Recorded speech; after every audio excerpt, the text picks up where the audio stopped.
Good evening, and welcome back to Bedtime and Historian.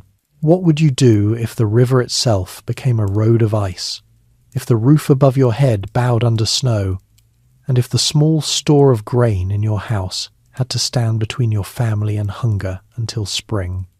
So, before you get comfortable, take a moment to like the video and subscribe, but only if you genuinely enjoy what I do here. And wherever you are listening from tonight, post your location and your local time in the comments below. Now, dim the lights, maybe turn on a fan for that soft background hum, and let's ease into tonight's journey together. A medieval winter was never only a matter of weather. It was a season that tested foresight, discipline, and luck. Cold came with practical consequences. Water froze, roads vanished into mud or snow. Animals needed more care just when fodder was running low. Light faded early, and with it, the hours in which work could be done. The medieval world had no central heating, no electric lamps, no easy transport of food from distant places when local supplies failed.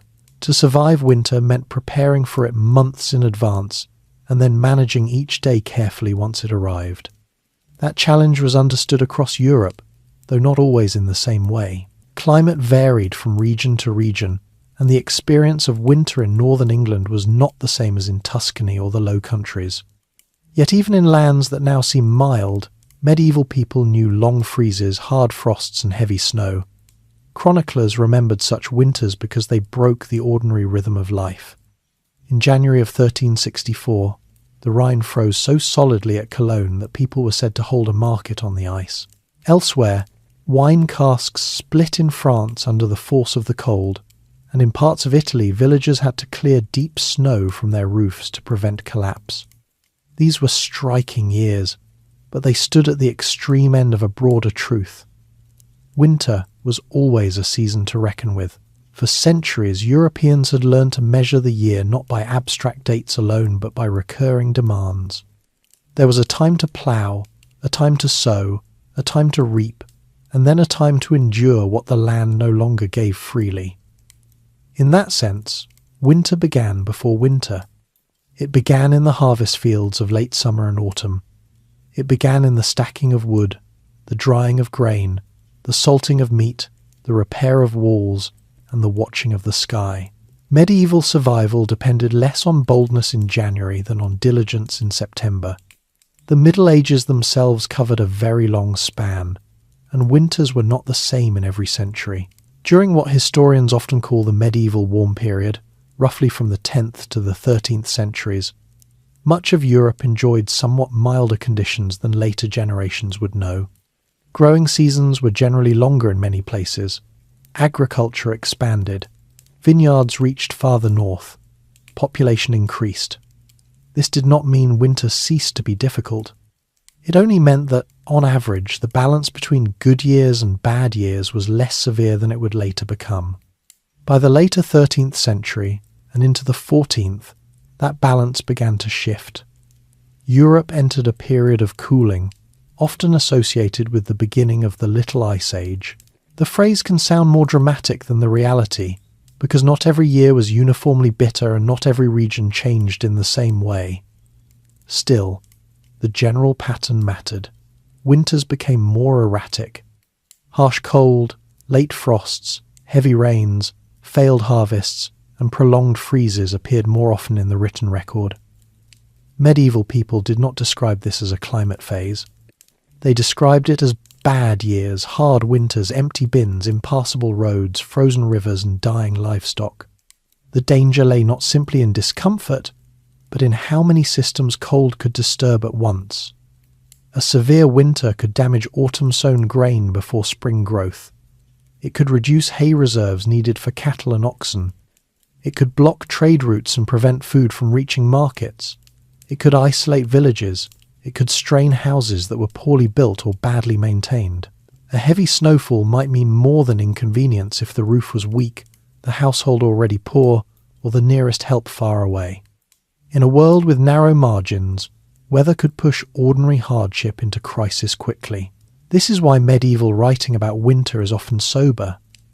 Learned writers described it as a season of decline, of moisture and cold overcoming the liveliness of summer. Religious writers saw in it a reminder of mortality. Poets noticed bare branches, quiet fields, and shortened days. Yet it would be a mistake to imagine that medieval people were simply helpless before the season. They were familiar with it. Their methods were practical rather than romantic. They expected hardship and arranged their lives around it. Winter was not a surprise enemy appearing from nowhere. It was a regular opponent whose habits were well known.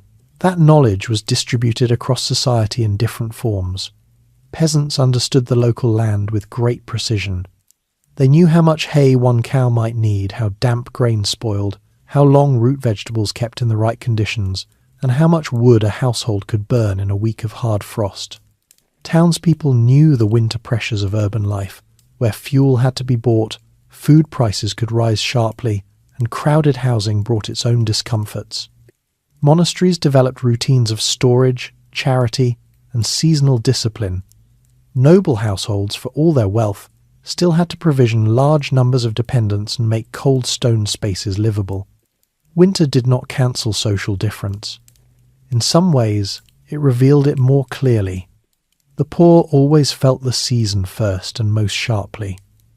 A wealthy lord might sit in a draughty hall and still possess salted meat, wine, thick clothing, many servants, and several fireplaces. A peasant family might depend on one smoky hearth, one room, rough clothing, and a store of food that had to last until the first new greens of spring. The difference between sufficiency and want could be no more than a bad harvest, a sick animal, or damp grain in storage. Medieval society was unequal in every season, but winter translated inequality into heat, food, shelter, and chances of survival with unusual clarity. Even so, one of the striking things about medieval winter life is how much ingenuity lay in ordinary custom. None of it would have seemed extraordinary to the people using it.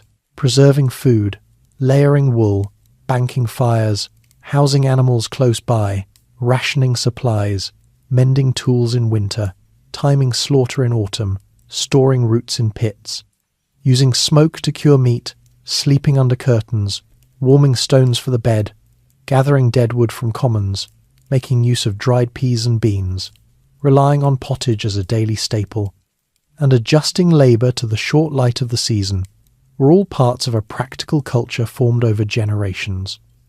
Survival came less from one brilliant invention than from 1,000 repeated habits. Some of those habits were built into the agricultural year. Autumn was the great season of reckoning. Grain had to be brought in and kept dry. Gardens had to be stripped of what could be stored. Animals that could not be fed through winter had to be slaughtered. Meat had to be salted or smoked quickly. Ale and wine had to be managed. Firewood had to be cut, stacked, and protected from wet. Roofs had to be checked. Openings had to be covered. Seed grain for spring planting had to be protected from accidental use. By the time frost settled into the ground, the real work of winter survival was already underway. Then, once winter arrived, management replaced gathering. That was the season of watching, stretching, mending, and enduring. What was stored now had to last. What had been repaired had to hold. What had been set aside for seed could not be eaten, however tempting that might become in hungry weeks. Each household faced the same quiet question in different forms, not whether there was enough for tonight, but whether there would still be enough in March. March was often the cruel point in the cycle. The first part of winter at least began with some fullness in the storehouse. By late winter, even careful households saw supplies thinning. This period, known in later language as the hungry gap or starving time, could arrive before fresh growth returned. Grain bins ran low, salted meat was reduced, fresh milk was scarce. The weather might improve only slowly. A family could survive December and January with confidence, then face real anxiety in February and March. It was not the first freeze that frightened experienced people most. It was the length of the season. To understand how a medieval person survived winter, then, one has to set aside any simple picture of snow-covered charm. There were feast days, winter gatherings, church festivals, songs, stories, and moments of relief around the hearth, certainly. Medieval life was not one unbroken line of misery, but the calm surface of winter customs rested on a deep structure of need. Warmth had to be made, food had to be saved, light was limited, bodies had to be protected, time had to be used differently. The season demanded restraint as much as effort. And yet, this was not merely a tale of suffering. It was also a story of competence. Medieval people endured winter because they built systems for enduring it. They did not conquer cold in the modern sense. They adapted to it. They lived closer to seasonal reality than most people do now, and that closeness produced a kind of practical intelligence. It was visible in architecture, diet, clothing, labour patterns, and social habits. The whole year leaned toward winter in one way or another, because winter was the season in which mistakes were exposed. So the real guide to surviving a medieval winter does not begin with snow falling on a dark morning. It begins with a community that already knows what cold will demand.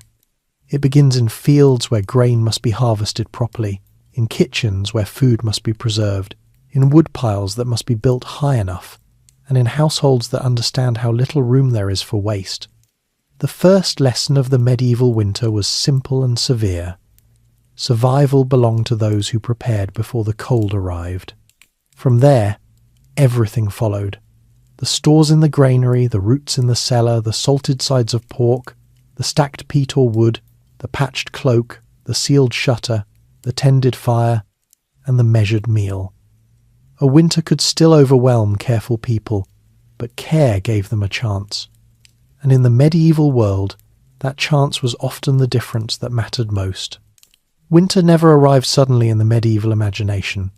People did not wake one morning surprised that frost had touched the ground.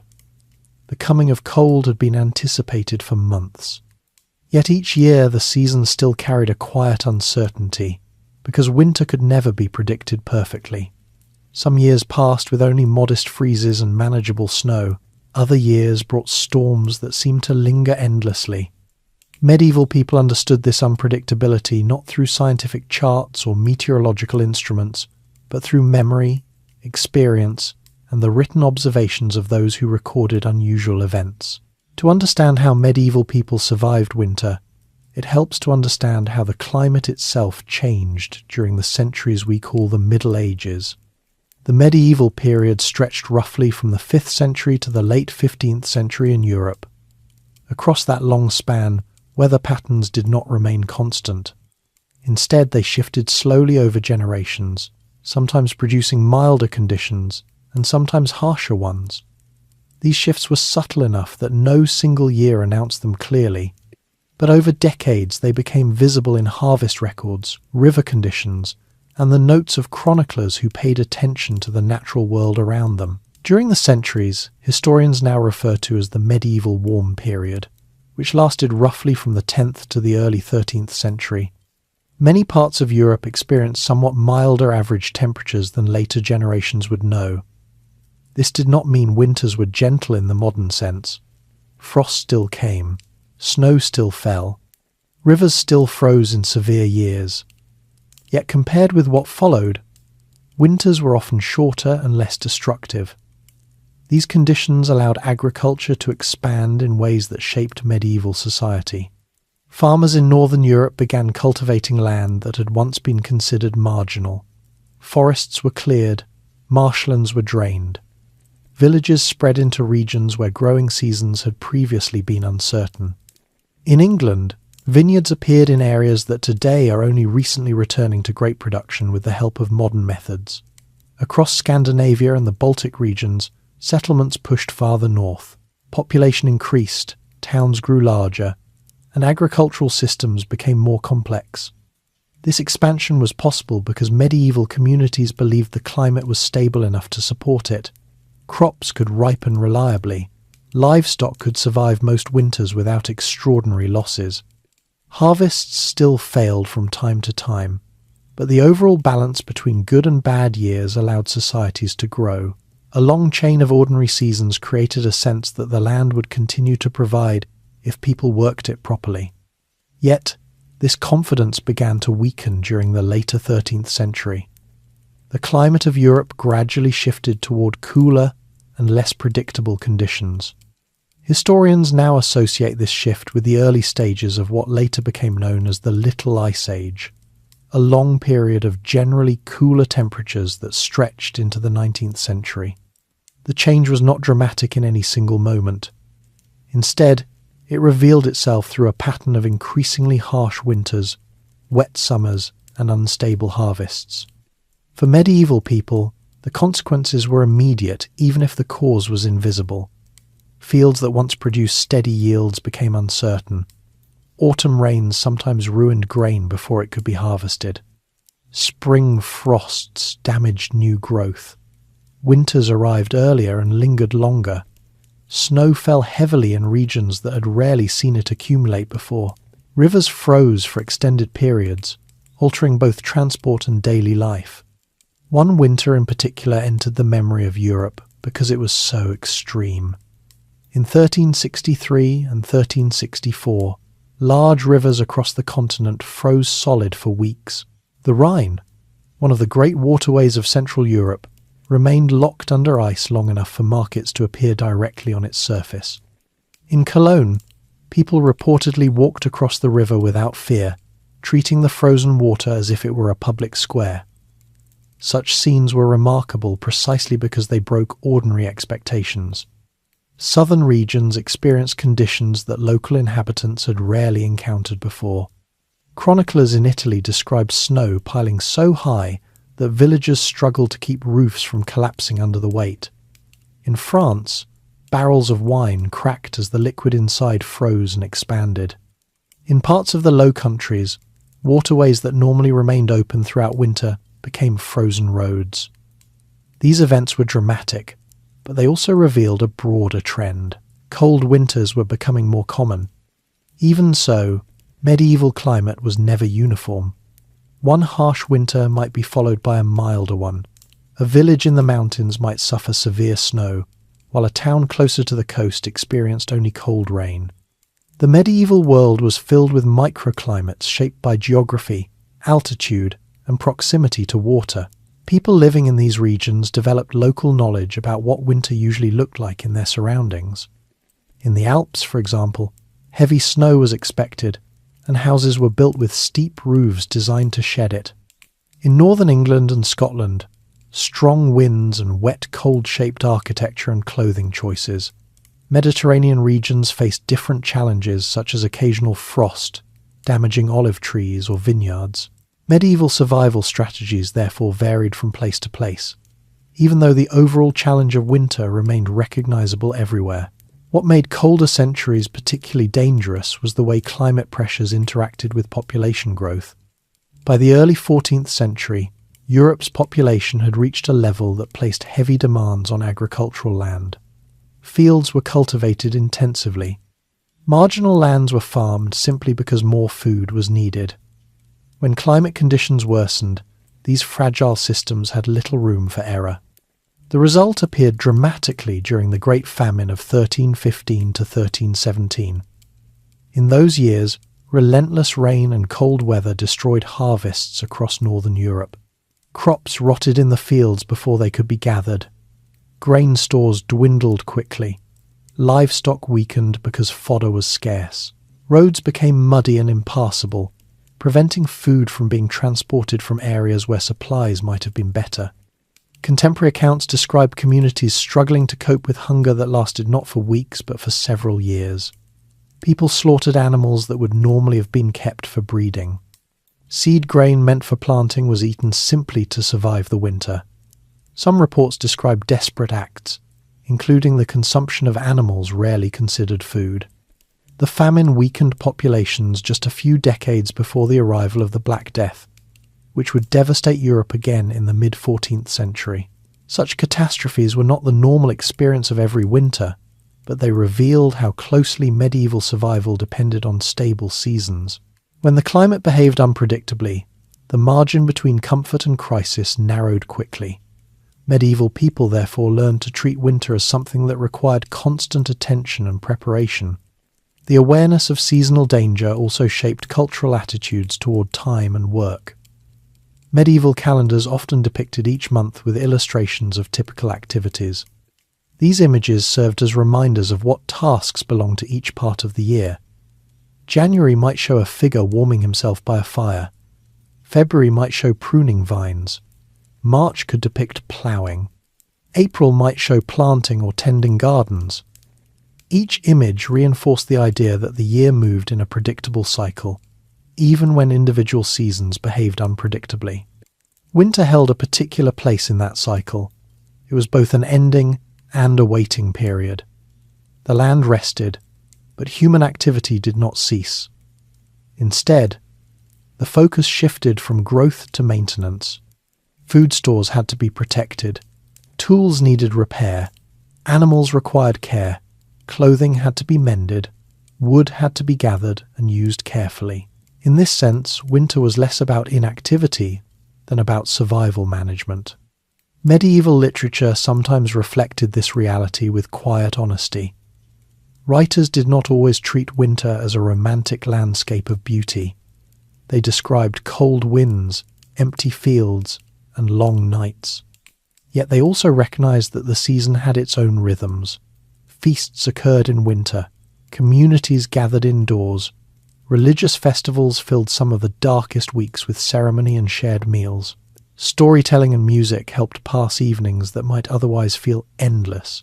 The church calendar itself placed several important celebrations in the winter months. Christmas, Epiphany, and Candlemas all fell during the cold season. These events provided structure and moments of relief from daily hardship. They also created occasions when communities came together despite the weather. Even when roads were difficult, people often made the effort to attend church or visit nearby neighbours during these festivals. Such gatherings were more than social pleasures. They reinforced a sense of collective endurance. Medieval people rarely faced winter alone. Villages depended on cooperation. Neighbours helped clear snow, share tools, and watch over livestock. Markets and fairs provided opportunities to exchange goods when households had different supplies. Monasteries distributed charity to the poor. The survival of one family could sometimes depend on the support of others nearby. In this way, climate shaped not only agriculture but also social relationships. Cold weather encouraged habits of cooperation that might not have been necessary during abundant seasons. People learned to depend on one another for practical reasons, and that dependence gradually became part of the culture itself. At the same time, individuals remained responsible for their own preparation. A household that neglected autumn work could not expect the entire village to rescue it from poor planning. Medieval communities valued diligence, partly because winter punished carelessness so directly. Food that spoiled, wood that became damp, or roofs left unrepaired could lead to genuine danger once frost arrived. Over generations, this combination of personal responsibility and communal support created a system of survival that was remarkably resilient. It did not eliminate suffering. Harsh winters still caused deaths. But most years ended with communities still intact and ready to begin another agricultural cycle when spring returned. For modern listeners, it can be difficult to imagine how much attention people once paid to seasonal change. Today, heating systems, refrigeration, and global transport allow food and comfort to appear almost independent of weather. Medieval life operated under very different conditions. Every household watched the sky, the soil, and the animals for signs of what the coming months might bring. When frost finally spread across the fields and the first true cold settled into the ground, it marked not the beginning of winter survival, but the moment when preparation met reality. What had been stored would now be used.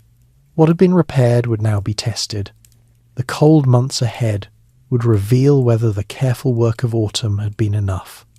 And so the medieval winter truly began not as a sudden shock, but as the next stage in a long seasonal rhythm that people had been preparing for since the harvest ended. When medieval people thought about winter, their attention almost always returned to autumn. The season of falling leaves was not only a time of harvest, but a period of intense preparation. Everything that happened during those weeks would determine whether a household faced winter with confidence or with quiet anxiety. Fields, barns, gardens, and forests all became part of a careful process of gathering and storing what the coming months would demand. Agriculture formed the centre of medieval life, and grain stood at the heart of that system. Wheat, rye, barley, and oats were the most important crops in many parts of Europe. Each grain served slightly different purposes depending on the region and the social standing of the people who consumed it. Wheat was often associated with finer bread, and therefore appeared more frequently on the tables of wealthier households. Rye and barley, which grew more reliably in colder or poorer soils, formed the staple grain for many rural families. Oats were widely used both for human consumption and for feeding animals.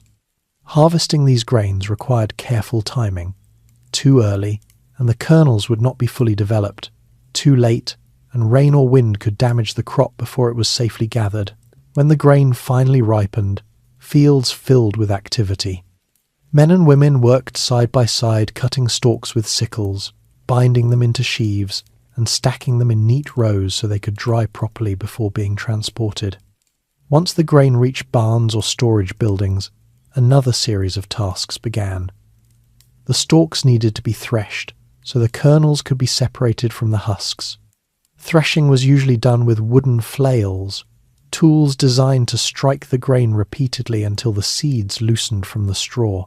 It was repetitive work that could last for days, especially when large harvests were involved. After threshing, the grain had to be winnowed.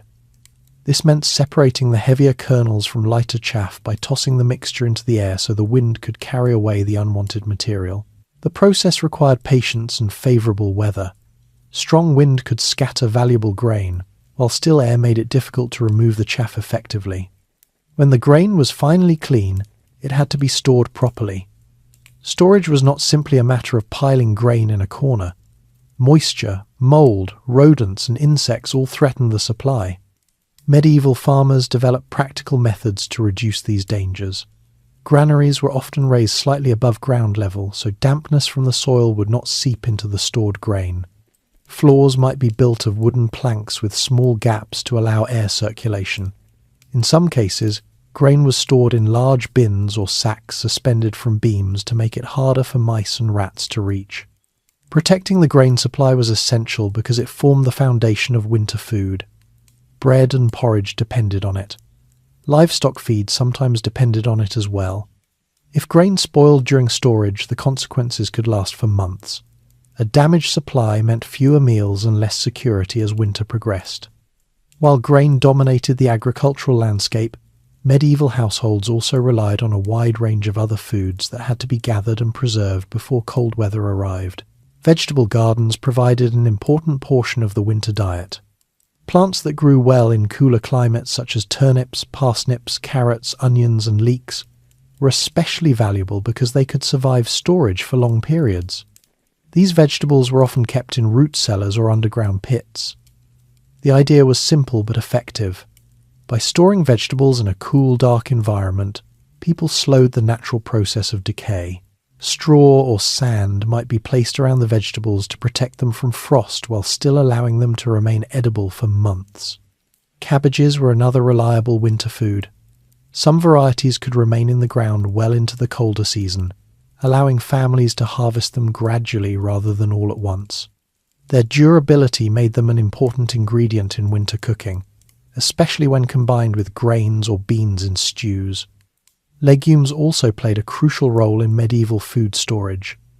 Beans and peas could be dried easily and kept for long periods without losing much of their nutritional value. During winter, they could be boiled into thick soups that provided both protein and energy. In many households, dried legumes appeared regularly in meals when fresh vegetables were no longer available. Fruit preservation added another layer to winter preparation.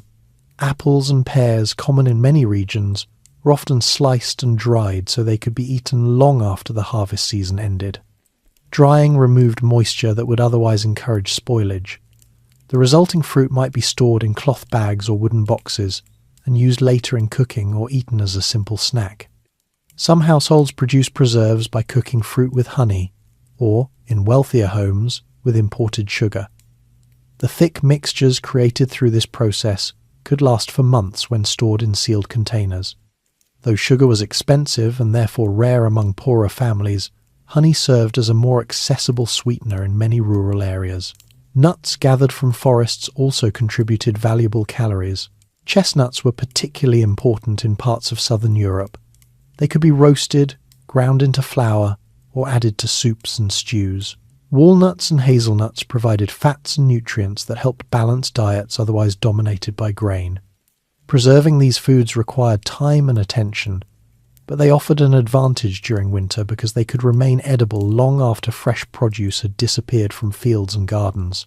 Each household built its own collection of supplies according to what the local environment provided. Livestock management formed another major part of autumn preparation. Medieval families did not usually attempt to keep every animal alive through winter. Feeding animals required hay, grain, and shelter, all of which were limited resources. Instead, farmers calculated how many animals their household could realistically support during the cold months. Animals that could not be maintained were slaughtered in late autumn. This practice ensured that the animals would not consume valuable fodder unnecessarily. The meat from these animals then had to be preserved quickly to prevent spoilage. Salting was the most common preservation method. Large quantities of salt were rubbed into cuts of meat or packed around them to draw out moisture. Removing moisture slowed the growth of bacteria and allowed the meat to last much longer. Barrels or tubs filled with brine salt dissolved in water were often used to store large pieces of meat such as pork or beef. Smoking provided an additional layer of preservation. Meat hung above slow-burning fires absorbed smoke that helped protect it from decay. Smokehouses or kitchen hearths served as places where bacon, hams, and sausages could gradually cure over time. The process altered the flavour of the meat, but flavour mattered less than durability. Fish preservation followed similar principles. Coastal communities caught large quantities of fish during productive seasons and preserved them through salting or drying. Herring and cod were especially common in this trade. Once dried or salted, fish could be stored in barrels and transported long distances without spoiling. The importance of preserved fish extended beyond simple nutrition. Religious customs in medieval Christianity required people to avoid meat on certain days, including Fridays and the long fasting period of Lent. Fish provided an acceptable alternative during these times, making its preservation economically valuable as well as culturally significant. Dairy products also required careful planning because milk production declined sharply during winter. Cows and goats produced the most milk during warmer months when fresh pasture was available. To make use of this abundance, medieval households converted milk into cheese and butter. Cheese, particularly hard varieties, could last for many months when stored properly.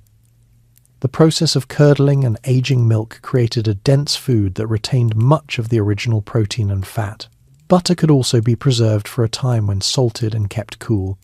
For wealthier households, these preserved dairy products added variety to winter meals. For poorer families, even small quantities could represent an important nutritional supplement during the colder months. All of these preparations required coordination within the household. Different members of the family took responsibility for different tasks. Men often handled heavy agricultural work, such as harvesting grain and slaughtering livestock. Women frequently oversaw food processing and storage, ensuring that vegetables were properly packed, fruit dried, and dairy transformed into more durable forms. Children participated as well, gathering nuts, carrying bundles of straw, or helping with simple tasks that supported the larger effort. In medieval communities, preparation for winter was rarely the work of a single individual. It was a shared responsibility that involved every member of the household. Even with careful planning, uncertainty remained. A barn roof might leak during heavy rain. Rodents might find their way into grain stores. Salt might be scarce or expensive. A sudden early frost could damage late crops before they were gathered. Each of these risks had the potential to reduce winter supplies. Because of this, Medieval people often tried to store slightly more food than they believed they would need. Surplus acted as insurance against unforeseen problems. When harvests were generous, this practice helped families survive even difficult winters. When harvests were poor, however, the margin of safety shrank quickly. By the time autumn drew to a close, households across Europe had filled their barns, cellars, and storage rooms as best they could. Grain sacks rested in granaries. Roots lay packed beneath straw. Meat hung curing above hearth smoke. Dried beans and peas filled small containers. Wood piles stood ready beside houses. These quiet collections of stored food and fuel represented months of labour. They were also the invisible structure that supported winter survival. When frost finally hardened the soil and fields lay silent under snow or ice, medieval families did not face the season empty-handed. They faced it with whatever their preparation had made possible. The coming months would reveal whether that preparation had been enough. Once the harvest had been gathered and the barns filled with grain, medieval households turned their attention to a quieter but equally important task: preserving the rest of the year's food. Grain alone could not sustain a family through many months of cold. Winter diets depended on a wide collection of stored vegetables, dried foods, preserved fruits, and carefully managed supplies gathered from gardens, forests, and small household farms.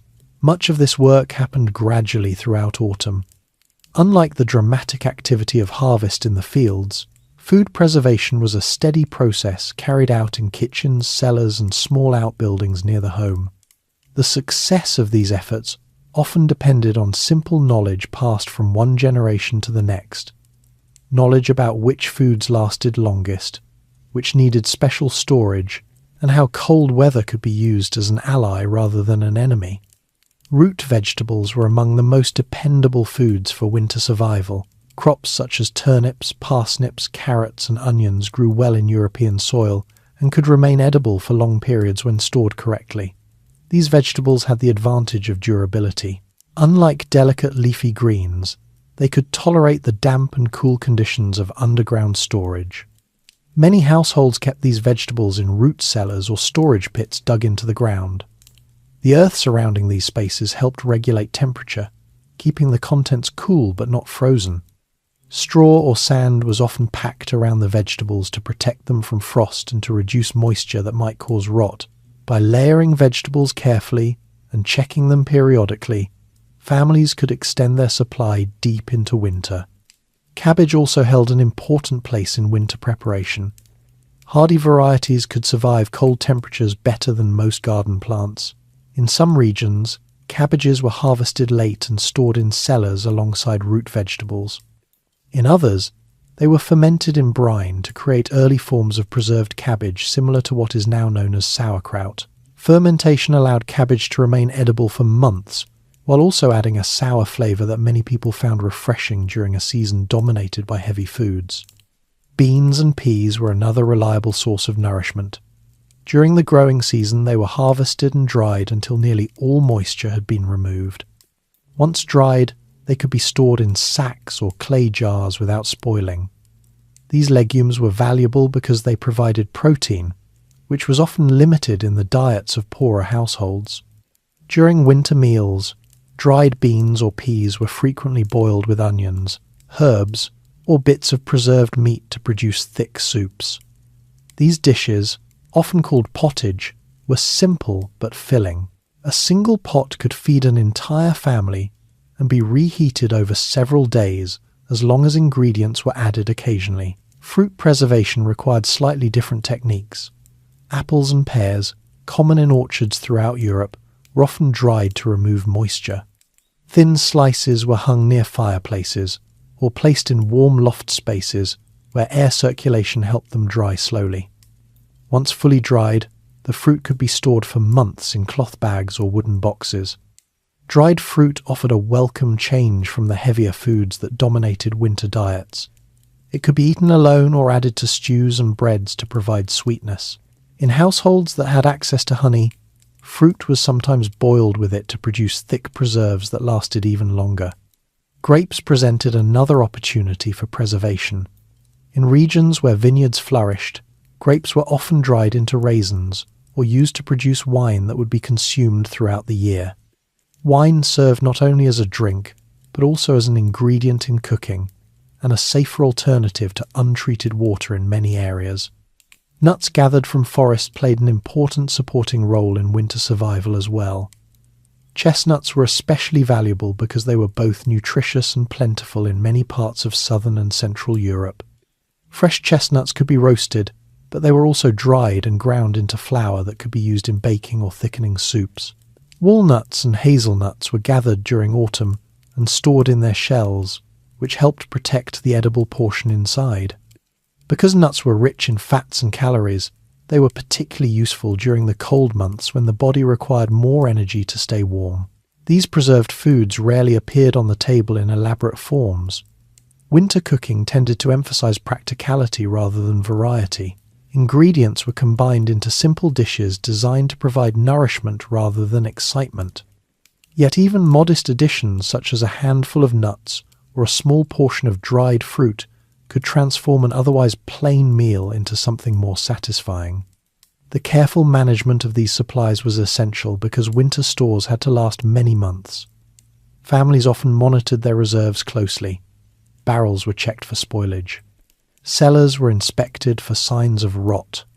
Any vegetables that showed early signs of decay were used quickly so they would not ruin neighbouring supplies. Rodents presented a constant challenge. Mice and rats were attracted to grain, dried foods and root vegetables stored in barns and cellars. Medieval households relied on cats, traps and secure storage containers to limit the damage these animals could cause. Even so, some loss was often unavoidable.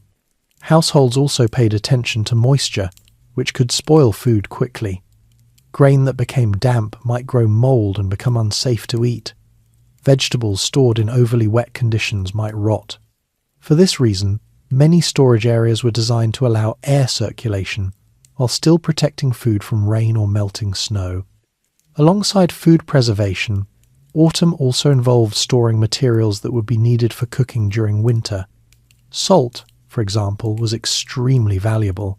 It served not only as seasoning but as an essential preservative for meat and fish.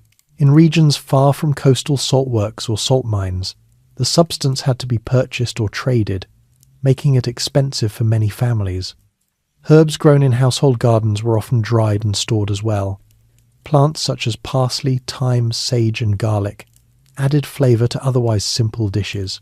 Though these herbs were used sparingly, they helped improve the taste of preserved foods that might otherwise become monotonous. In wealthier homes, the range of preserved foods could be considerably larger. Merchants and nobles sometimes had access to imported goods that travelled long distances through medieval trade networks. Spices such as pepper, ginger, cinnamon and cloves arrived from regions far beyond Europe, carried along routes that stretched through the Mediterranean and into Asia. These spices were expensive and therefore used primarily by the wealthy, but they played an interesting role in winter cooking. Medieval medical theory suggested that warming spices helped balance the body during cold seasons. Whether or not this belief was scientifically accurate, the strong flavours of spices certainly made preserved foods more appealing. For most rural families, however, winter meals remained simple. Bread made from stored grain formed the foundation of daily nourishment. Pottage made from vegetables, beans and occasional meat appeared regularly. Preserved foods filled the gap between harvests, sustaining households until the land could once again provide fresh produce. Despite the simplicity of these meals, the process of preserving food required careful planning and constant attention. A household that neglected its stores might find itself facing hunger long before winter ended. Families therefore developed habits of inspection and rationing that guided their daily routines. Rationing was particularly important as winter progressed. Early in the season, supplies might appear plentiful, but experienced householders knew that the most difficult weeks often arrived late in winter or early spring. Food that seemed abundant in November might feel dangerously scarce by March. Because of this, many families avoided using certain supplies too quickly. Meat preserved through salting or smoking might be reserved for special occasions or for times when other foods ran low. Grain stores were protected carefully, since bread remained the most dependable part of the diet. Even with all these precautions, shortages sometimes occurred. A long winter could stretch supplies beyond what anyone expected. When that happened, people relied on whatever alternatives they could find. Wild plants, bark from certain trees, or acorns ground into coarse flour sometimes supplemented meals during particularly difficult seasons. Such measures were usually temporary responses rather than normal habits.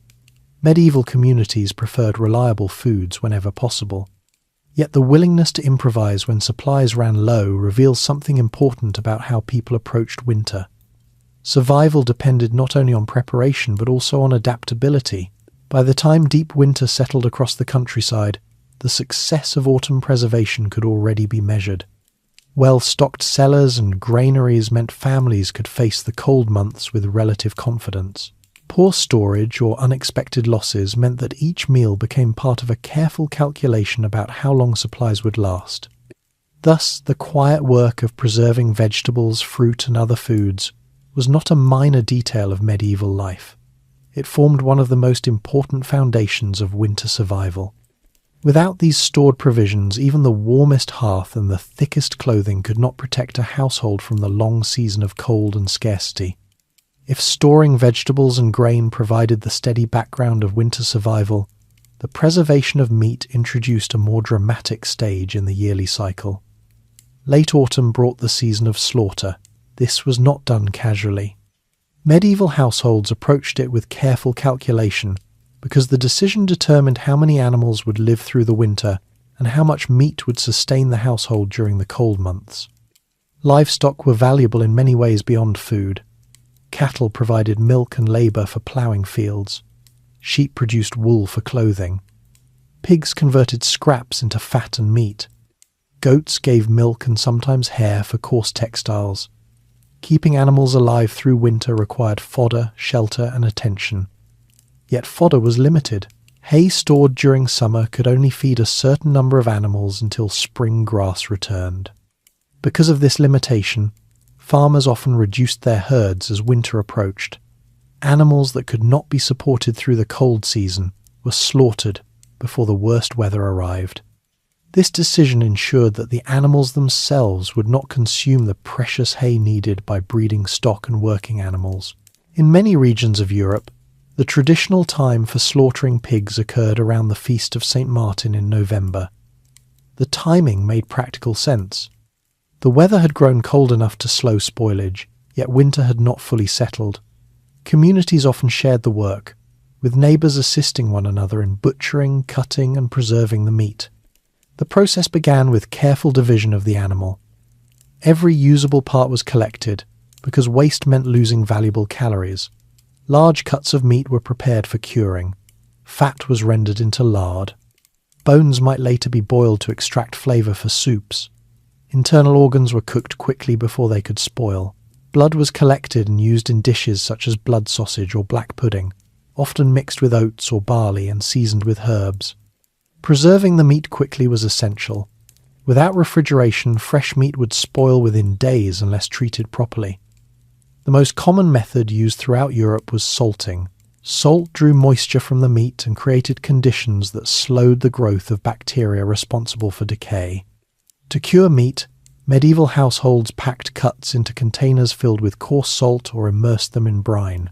The salt gradually penetrated the flesh, transforming it into a preserved product that could last for many weeks or months. Pork was especially well suited to this process. Sides of bacon, hams, and smaller cuts were frequently cured in this way. Salting alone, however, was sometimes combined with smoking to improve preservation. Meat hung above a slow-burning fire-absorbed smoke that helped dry the surface and deter insects. The flavour of smoked meat became familiar across many medieval cuisines. Smokehouses were simple structures, often little more than enclosed spaces where fires could burn slowly beneath hanging cuts of meat. Fish preservation followed similar principles. In coastal regions and near large rivers, fish formed an important part of the diet. Medieval fishing communities caught large quantities during productive seasons and preserved the catch to ensure it could be eaten later in the year. Herring became one of the most widely traded preserved fish in medieval Europe. Large shoals appeared seasonally along northern coasts, allowing fishermen to catch huge numbers in a short time. The fish were salted immediately and packed into barrels, which could then be transported inland through trade networks. Cod was another fish that preserved well when dried. In northern waters, fishermen split the fish open and hung it to dry in cold air. The result, sometimes called stockfish, hardened into a durable form that could survive long journeys and remain edible for months. Preserved fish held particular importance because of religious customs. Medieval Christianity required abstaining from meat on certain days, including Fridays and during the long fasting period of Lent. Fish served as an acceptable alternative, making it a regular feature of medieval diets even in regions far from the sea. The trade in salted fish therefore became a significant economic activity. Merchants transported barrels of herring, cod and other preserved fish to towns and villages where local fishing was limited. Markets often stocked these products during winter, allowing households to supplement their own preserved foods. Dairy products also required preservation as winter approached. During the warmer months, cows and goats produced abundant milk while grazing on fresh pasture. As temperatures dropped and grass disappeared, milk production declined sharply. To avoid wasting the surplus of summer milk, medieval households turned it into forms that could last longer. Cheese production provided one solution. By curdling milk and pressing the curds into solid shapes, families created foods that could be aged and stored. Hard cheeses in particular could last many months if kept in cool, dry conditions. Some cheeses developed stronger flavours over time, which many people considered desirable. Butter was another product made from excess milk. When salted, butter could last longer than fresh milk, though it remained more fragile than cheese. In colder climates, winter temperatures themselves helped slow spoilage. Despite these preservation methods, dairy products remained somewhat scarce during the coldest months. Many animals simply produced little or no milk until spring. As a result, cheese and butter stored from summer became valued additions to winter meals. While the preservation of meat and dairy required labour, it also shaped the rhythm of the household's diet during winter. Fresh meat appeared rarely once the cold months began. Instead, meals relied on preserved foods used sparingly to stretch supplies. Salted meat, for example, was often used not as the central part of a meal, but as a flavouring ingredient. Small pieces might be added to large pots of pottage containing grains, beans and vegetables. The meat enriched the broth, providing flavour and nutrition without exhausting the stored supply too quickly. Pottage itself formed the backbone of winter cooking. The term referred to a thick stew made by boiling available ingredients together in a large pot. The contents varied depending on the household's resources. Dried peas, beans, onions, root vegetables, and grains commonly appeared. When meat or fish was available, it was added to improve flavour. The same pot of pottage might be reheated repeatedly over several days. New ingredients could be added gradually, creating a constantly evolving dish that made efficient use of limited supplies. Families often gathered around a single pot, sharing the meal directly from the vessel. Bread remained the other central component of the winter diet. Grain stored in barns or granaries was taken to local mills where it could be ground into flour. The resulting bread, often dark and dense when made from rye or barley, provided a steady source of energy. For wealthier households, winter meals looked somewhat different. Nobles and prosperous merchants had access to greater variety. Game animals from hunting, such as deer or wild boar, sometimes appeared on their tables. Imported spices enhanced preserved foods. Wines and richer breads made from wheat flour added further variety. Medieval medical theory also influenced how wealthy people approached winter diets. According to the theory of the four humours, winter's cold and moist character affected the balance within the human body. Physicians therefore recommended warming foods during the cold season. Spices such as ginger, pepper and cinnamon were believed to provide this warming effect. These ideas influenced cooking practices in elite households. Recipes might combine preserved meats with spices and wine to create dishes thought to support health during winter. Whether these beliefs were medically accurate mattered less than the fact that they shaped culinary habits. For most people, however, winter meals remained simple and repetitive. Variety depended largely on what had been preserved successfully in autumn. A household with well-stocked stores might enjoy occasional fish, cheese, or salted meat alongside its daily bread and pottage. A poorer household might rely almost entirely on grain and vegetables. Even in well-prepared homes, careful rationing remained necessary. The food preserved during autumn had to last until new crops began growing again. Each meal represented a small portion of a limited reserve. Yet despite the modest nature of winter diets, these preserved foods performed an essential role. They transformed the brief abundance of harvest season into a supply capable of sustaining life through months when the land itself offered very little. The salted meat hanging in the smokehouse, the barrels of fish stored in cellars, the wheels of cheese aging in cool rooms, all of these quiet stores represented more than food. They were the practical answer medieval people developed to confront a season that could otherwise bring hunger and hardship. If preserved food represented security during winter, the daily meals themselves revealed how medieval households balanced necessity with whatever small comforts they could manage. Winter diets were shaped by what had been stored successfully in autumn, by social class, and by regional traditions. Yet despite these differences, certain patterns appeared across much of Europe.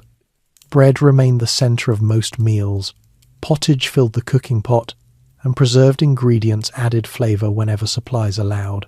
Bread carried deep importance in medieval society. Grain was not only a staple food but a measure of economic stability. A household that possessed a reliable store of grain could grind it gradually into flour throughout winter. In many villages, the grain was taken to a local mill, often owned by the local lord, where it could be processed into meal or flour. Millers took a small portion as payment, leaving the rest for the household to use. The resulting bread varied widely depending on the grain available. Wealthier households often consumed bread made from wheat flour, which produced lighter loaves. Poorer families frequently relied on rye, barley, or mixed grains, which created darker, denser bread. These loaves could be coarse in texture, but provided the steady calories needed for daily labour. Bread was eaten at nearly every meal. Sometimes it served as a base on which other foods were placed. Thick slices could also function as simple plates known as trenchers. After absorbing juices from meat or stew, these pieces of bread might be eaten or given to animals depending on their condition. Alongside bread, pottage appeared regularly in medieval kitchens. This thick stew formed one of the most adaptable dishes of the period. The ingredients changed according to season and availability, but the principle remained the same. A pot hung over the hearth, and whatever ingredients were available were simmered together to produce a nourishing meal. During winter, pottage often included dried peas or beans, onions, and root vegetables such as turnips or parsnips stored in the cellar. Grains like barley or oats might be added to thicken the mixture. If the household had preserved meat available, a small portion might be included to enrich the flavour. Because pottage could be reheated repeatedly, it allowed families to stretch their ingredients over several meals. Each time the pot returned to the fire, new ingredients could be added if supplies permitted. In this way, the dish evolved gradually, rather than being prepared entirely fresh each day. The simplicity of pottage reflected the practical realities of medieval cooking. Fuel had to be conserved, and large pots allowed households to prepare food efficiently. Cooking multiple dishes separately would have required more firewood and time than many families could spare during winter. Vegetables played an important role in these meals. Turnips, carrots, leeks and onions appeared frequently because they stored well through the colder months. Their flavours were mild but dependable. Cabbage also appeared regularly, either fresh from storage or preserved through fermentation. Herbs added modest variety. Parsley, thyme, sage and garlic could be dried and used sparingly throughout winter. Though simple, these additions helped prevent meals from becoming completely bland. Protein sources varied depending on a household's resources. In many rural families, meat appeared only occasionally during winter. Salted pork might be used in small quantities to flavour pottage. Blood sausages made during autumn slaughter could be boiled or fried. On special days a chicken might be prepared, though poultry was often valued more for eggs than for meat. Fish offered another protein source, especially on days when religious rules restricted the consumption of meat. Preserved fish, such as salted herring or dried cod, was common in many regions. These foods had strong flavours, but they provided important nourishment during the colder months. Dairy products added richness whenever they were available. Cheese stored from summer production appeared regularly in some households. Hard cheeses could be sliced and eaten with bread or melted into dishes for additional flavour. Butter, when available, was used carefully because supplies often dwindled by midwinter. Beverages also formed part of daily meals. Water alone was not always considered reliable, particularly in towns where contamination could occur. Instead, many people drank ale or small beer brewed from grain. These drinks contained relatively low alcohol but provided hydration and calories. Ale brewing often took place within the household itself.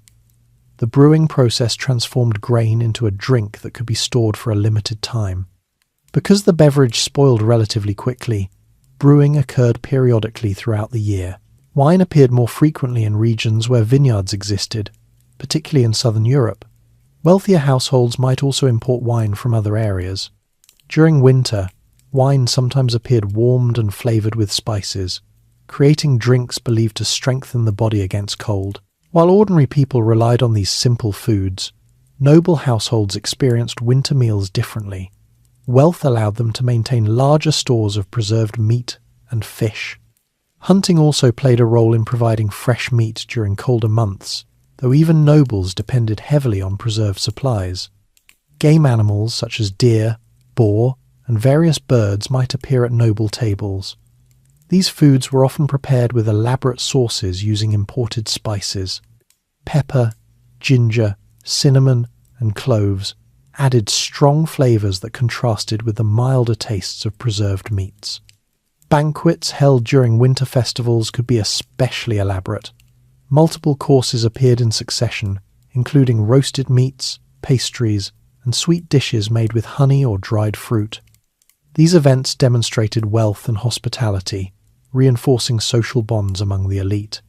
Despite such differences, even noble households remained aware of winter's limitations. Fresh vegetables were scarce, fruits were mostly preserved or dried, supplies still had to last until spring. The scale of meals might differ, but the underlying dependence on stored food was universal. For monasteries, winter diets followed another pattern shaped by religious discipline. Monks observed fasting days and periods of abstinence from meat more strictly than many laypeople. As a result, fish, vegetables, grains, and dairy products formed the core of their meals. Monastic communities often maintained well-organized gardens and orchards to support these diets. Storage buildings and cellars held preserved food for the winter months. Because monasteries were centers of learning and organization, they often kept detailed records of their provisions. Even with these preparations, winter food could become monotonous. The same ingredients appeared repeatedly. Fresh flavors were rare. Yet medieval people were accustomed to such repetition. The primary concern was nourishment rather than novelty. The rhythm of winter meals also reflected the shorter daylight hours. Many households ate 2 main meals each day. A midday meal might include bread and pottage, while an evening meal could feature similar foods with whatever additions were available. Between these meals, people might snack on bread, cheese, or dried fruit. Mealtimes were social occasions as well as moments of nourishment. Families gathered near the hearth where warmth was greatest. Conversation and storytelling often accompanied the meal, especially during the long evenings when outdoor work was limited. These gatherings helped strengthen the household during months when outside activity was reduced. Shared meals reminded family members that they faced the season together. Even when food was simple, the act of eating together carried emotional significance. Winter diets also reflected broader patterns of medieval agriculture. Crops that stored well became staples because they supported survival through cold months. Foods that spoiled quickly appeared rarely once frost arrived. This pattern influenced agricultural choices as well. Farmers valued crops like grain, beans, and root vegetables not only because they grew reliably, but because they preserved well. In this way, winter survival shaped the very structure of medieval farming. By the middle of winter, the daily routine of meals had settled into a steady rhythm. Bread was sliced, pottage simmered, preserved foods appeared carefully measured, supplies were checked and rationed. Each meal represented another small step towards spring. Although the diet lacked the variety many people enjoy today, it fulfilled its purpose. It provided the energy needed to continue working, caring for animals, repairing tools, and maintaining the household during the coldest part of the year. Thus, the winter table of the medieval world, though modest in appearance, played a vital role in survival. It transformed the labour of harvest and preservation into nourishment that could carry a family through the long months when fields lay silent beneath frost and snow. Even in households that had prepared carefully, winter eventually revealed its most difficult moment. The season did not remain equally demanding from beginning to end. Early winter often felt manageable. Cellars were still reasonably full, salted meat hung in the smokehouse, and grain bins still held the results of the autumn harvest.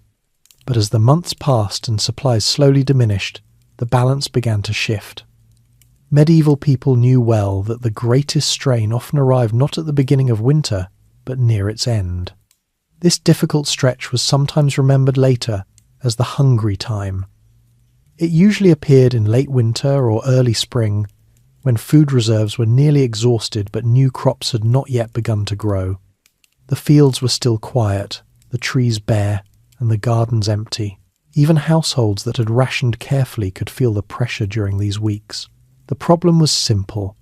Medieval agriculture produced most of its food in a short part of the year. Once autumn harvests had been gathered, the stored supply had to last many months. Grain could be preserved successfully, but vegetables gradually spoiled, and salted meat was used sparingly to prevent supplies from disappearing too quickly. By February or March, many storage spaces showed the first signs of emptiness. Families responded by adjusting their meals. Portions became smaller. Meat appeared less often in the cooking pot. Pottage might rely more heavily on grains and dried beans rather than vegetables that had already been consumed. Bread sometimes became thinner or coarser if flour supplies were low. Even the wealthier parts of society noticed the seasonal change. Noble households still possessed larger stores of preserved food, but they too relied on supplies that could not be replenished until spring. The difference was that their margins were wider and their stores more diverse. Peasant households, by contrast, might possess only enough food to last if everything was used carefully. Livestock also felt the strain during late winter. Hay supplies stored from summer grazing gradually diminished. Animals that had survived the early cold months could grow weaker if fodder ran low. Cattle and sheep depended on dried grass or grain to survive until fresh pasture returned. Farmers therefore watched their remaining supplies closely, knowing that losing animals at this stage could damage the household's future livelihood. Weather conditions could worsen these pressures.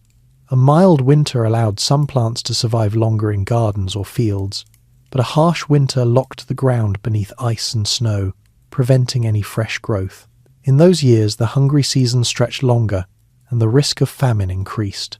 Medieval chronicles occasionally describe winters in which hunger spread across entire regions.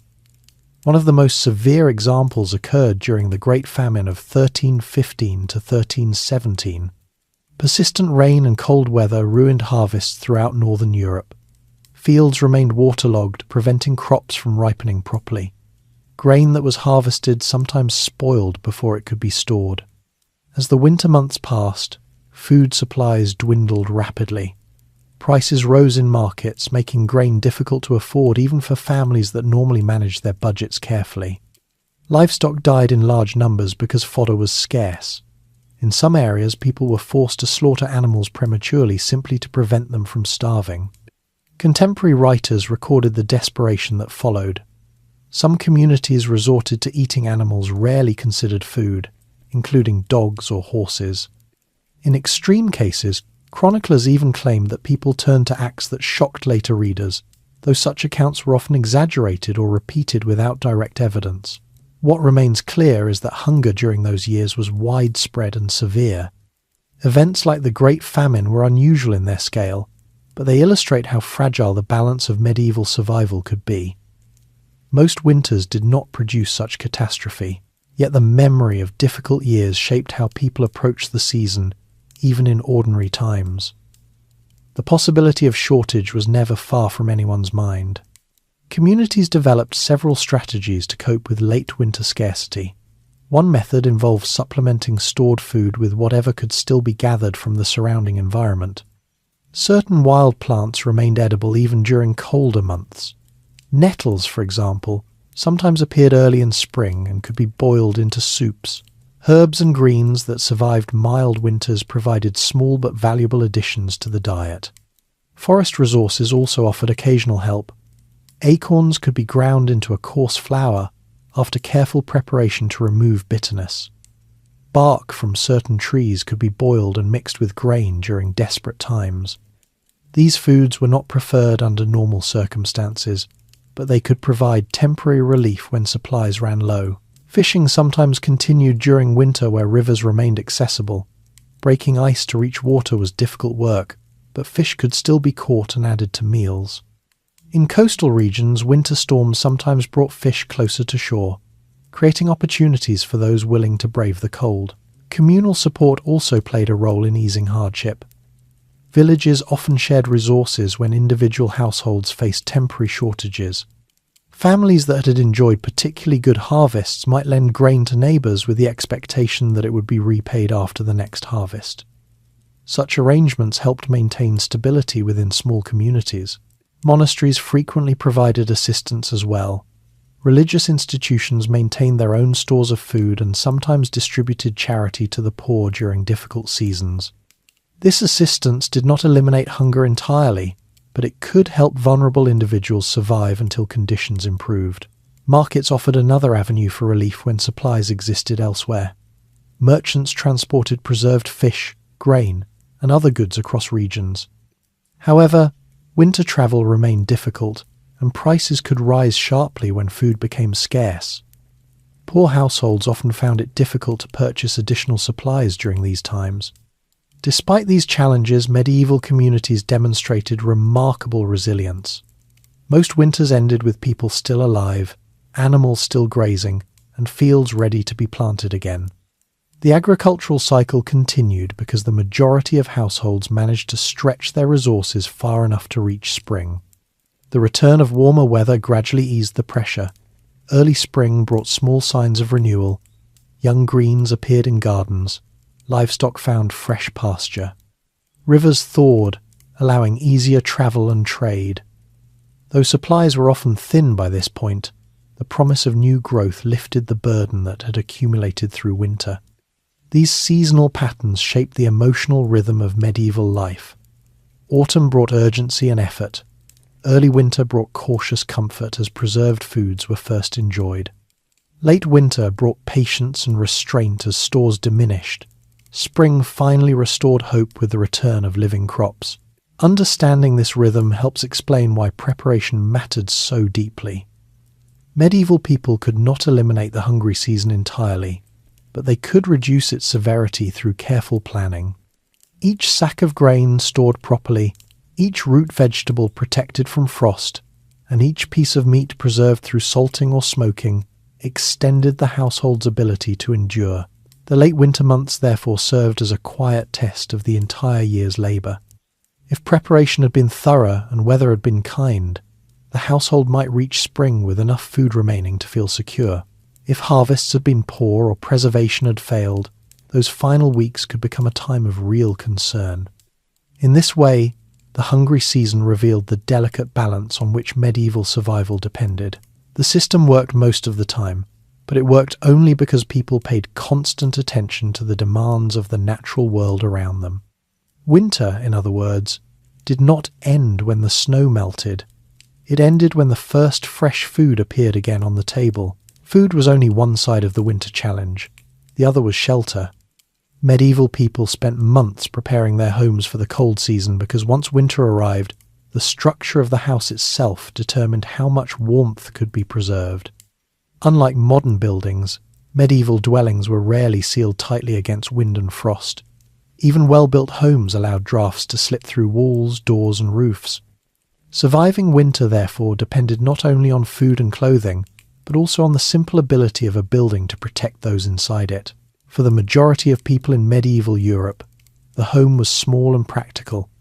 A typical peasant house often consisted of a single main room with perhaps a small attached storage space.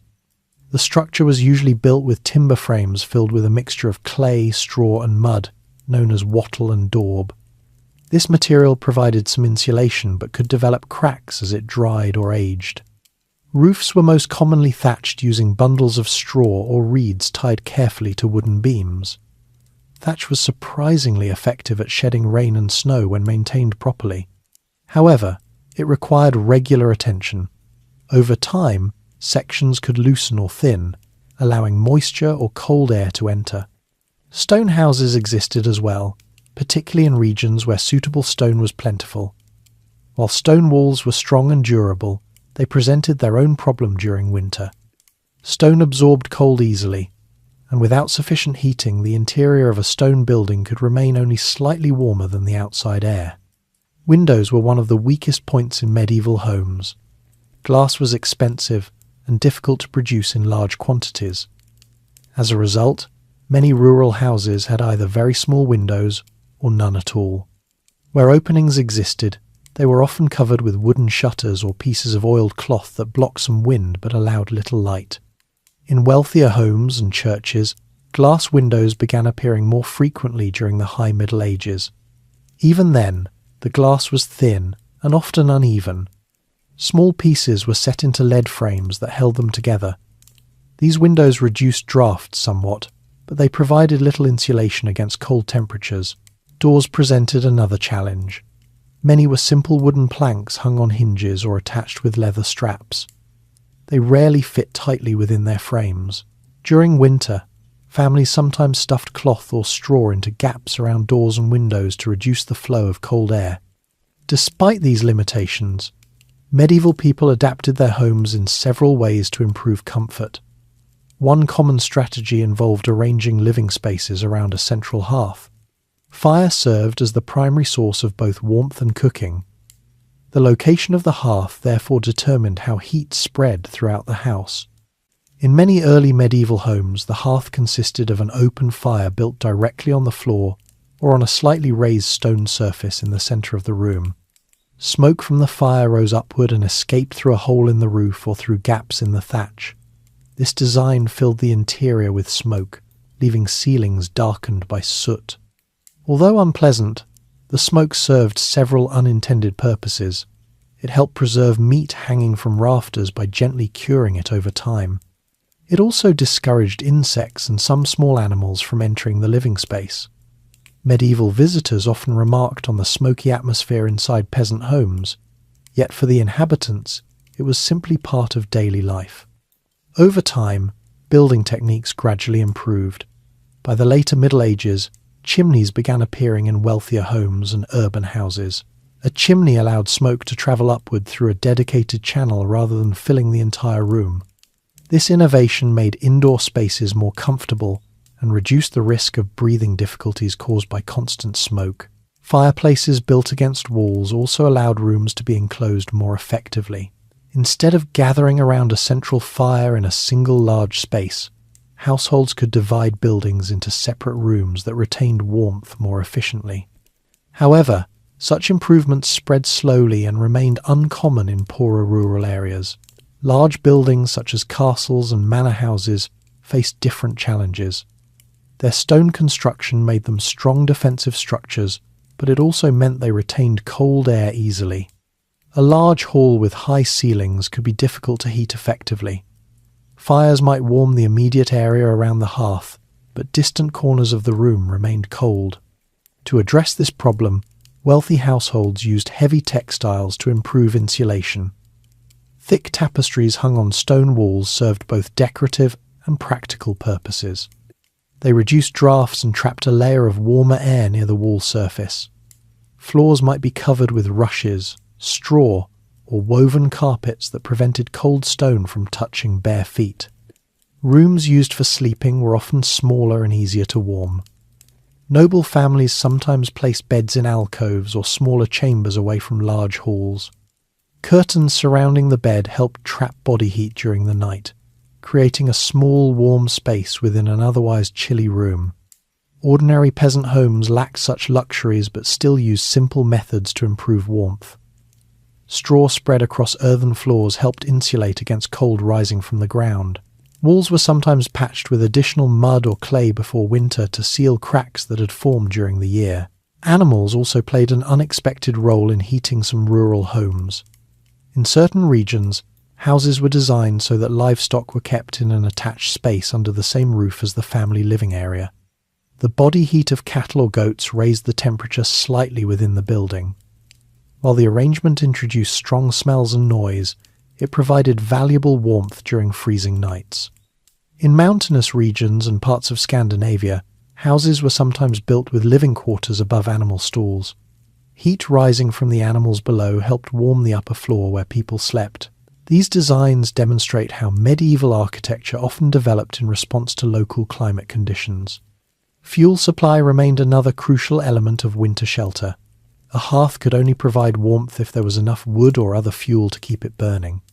Throughout autumn, households gathered firewood from nearby forests or common lands. Dead branches and fallen logs were collected and stacked carefully so they would remain dry. Different types of wood burned differently. Hardwoods such as oak or beech produced long-lasting coals that provided steady heat. Softer woods burned faster but were easier to ignite. Families used whatever resources were available in their region, combining different woods to maintain a continuous fire. In areas where forests were scarce, alternative fuels were used. Peat cut from marshy ground served as an important fuel source in parts of Ireland, Scotland and the Low Countries. Blocks of peat were dried during summer and burned slowly during winter, producing a distinctive smoky scent. Charcoal also appeared in some urban environments. Created by heating wood in low oxygen conditions, charcoal burned hotter and with less smoke than raw wood. It was commonly used by blacksmiths and sometimes in households where wood supplies were limited. Managing the fire required constant attention. Fires were rarely allowed to burn completely out during winter if fuel was available. Instead, households banked the coals at night by covering them with ash, allowing embers to survive until morning when the fire could be rekindled easily. Despite these efforts, medieval homes rarely reached the warmth modern people expect indoors. Temperatures inside might remain only slightly above freezing during particularly cold weather. Families adapted by wearing multiple layers of clothing even while indoors and by staying close to the hearth whenever possible. The house therefore functioned not as a fully heated shelter, but as a barrier that reduced the worst effects of winter. It blocked wind, provided a place to maintain fire, and protected food stores from snow and animals. Within those walls, families could manage the cold rather than eliminate it. This modest but practical form of shelter allowed medieval communities to endure months of harsh weather. The buildings themselves were simple, yet they formed a vital part of the system that made winter survival possible. If the house provided shelter against wind and snow, the hearth provided life within that shelter. Fire was the centre of medieval winter existence. It warmed the room, cooked the food, dried damp clothing, preserved meat hanging above the rafters, and illuminated the darkness of early evening. A house without a functioning fire during winter would quickly become unlivable. For that reason, managing the hearth and maintaining a reliable fuel supply became one of the most important daily responsibilities during the cold months. In many medieval homes, the hearth was not a carefully constructed fireplace as we imagine today. Instead, it was often a simple, open fire built on the ground or on a shallow stone platform. In earlier centuries especially, the hearth stood at the centre of the room rather than against a wall. This design allowed heat to spread outward in all directions, though the effect was limited by the drafty nature of the building. Smoke rose upward through the room until it escaped through a small opening in the roof. This opening might be little more than a gap in the thatch or a simple wooden vent. Because smoke did not leave immediately, the interior of the house remained hazy. The beams overhead slowly darkened as soot accumulated over the years. Living in such an environment required adjustment. Eyes watered occasionally, and the smell of smoke lingered in clothing and hair. Yet the smoke also helped preserve food stored in the rafters. Strips of meat hung above the hearth gradually dried and absorbed smoke, becoming more resistant to spoilage. Over time, building practices improved. By the 14th and 15th centuries, chimneys began appearing in wealthier homes and in many towns. A chimney created a channel that directed smoke upward and out of the building more efficiently. This change allowed fireplaces to be placed along walls rather than in the centre of rooms. Wall fireplaces had advantages. They reduced the amount of smoke lingering in the living space and allowed rooms to be divided more easily. In houses with multiple rooms, separate fireplaces could heat different areas of the building. Still, such improvements spread slowly, and many rural homes continued to rely on the older central hearth for generations. Regardless of design, the effectiveness of a hearth depended entirely on fuel. Without wood or other combustible materials, even the best fireplace could provide no warmth. Medieval households therefore devoted significant effort to gathering and storing fuel before winter arrived. Firewood was the most common source of heat.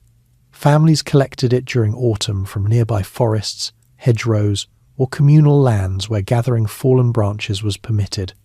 Cutting live trees without permission often violated local laws, especially in forests controlled by lords or monasteries. Instead, many people gathered deadwood branches that had already fallen naturally. The work of collecting firewood could be demanding. Logs had to be cut, carried, and stacked carefully so they would remain dry. If wood became damp from rain or snow, it burned poorly and produced excessive smoke. Families therefore built wood piles beneath simple shelters or beneath the overhang of their roof. Different woods served different purposes. Hardwoods such as oak or beech produced strong, long-lasting coals. These were valuable for maintaining steady heat overnight. Softer woods such as pine or birch ignited more easily but burned quickly, making them useful for starting fires or heating food rapidly. Fuel shortages sometimes forced households to use whatever materials were available. Twigs, brushwood, and even dried animal dung could serve as fuel in regions where timber was scarce. In parts of northern Europe and the British Isles, peat cut from bogs became a common alternative. Peat formed slowly in wetlands where plant material accumulated and compressed over centuries. When cut into blocks and dried, it could burn steadily for long periods. Though it did not produce as much heat as hardwood, it remained an important resource in areas lacking forests. Urban environments developed their own fuel systems. Large towns consumed significant quantities of firewood, which sometimes led to deforestation in nearby regions. Merchants therefore transported wood and charcoal from distant forests to supply urban households and workshops. Charcoal, produced by slowly burning wood in low oxygen conditions, burned hotter and more cleanly than raw wood. It was especially valued by craftsmen, such as blacksmiths, who required intense heat. Some urban homes also used charcoal braziers, metal containers holding glowing coals to provide additional warmth. While braziers were convenient, they also introduced risk. A brazier tipped accidentally could ignite floors, furniture, or straw bedding. Medieval towns recorded numerous fires that spread rapidly through closely packed wooden houses. Fire therefore represented both comfort and danger during winter. Managing the hearth required constant attention. Fires rarely burned unattended for long periods. Someone in the household needed to add fuel regularly, adjust logs to maintain airflow, and remove excess ash. Ash itself was not entirely waste.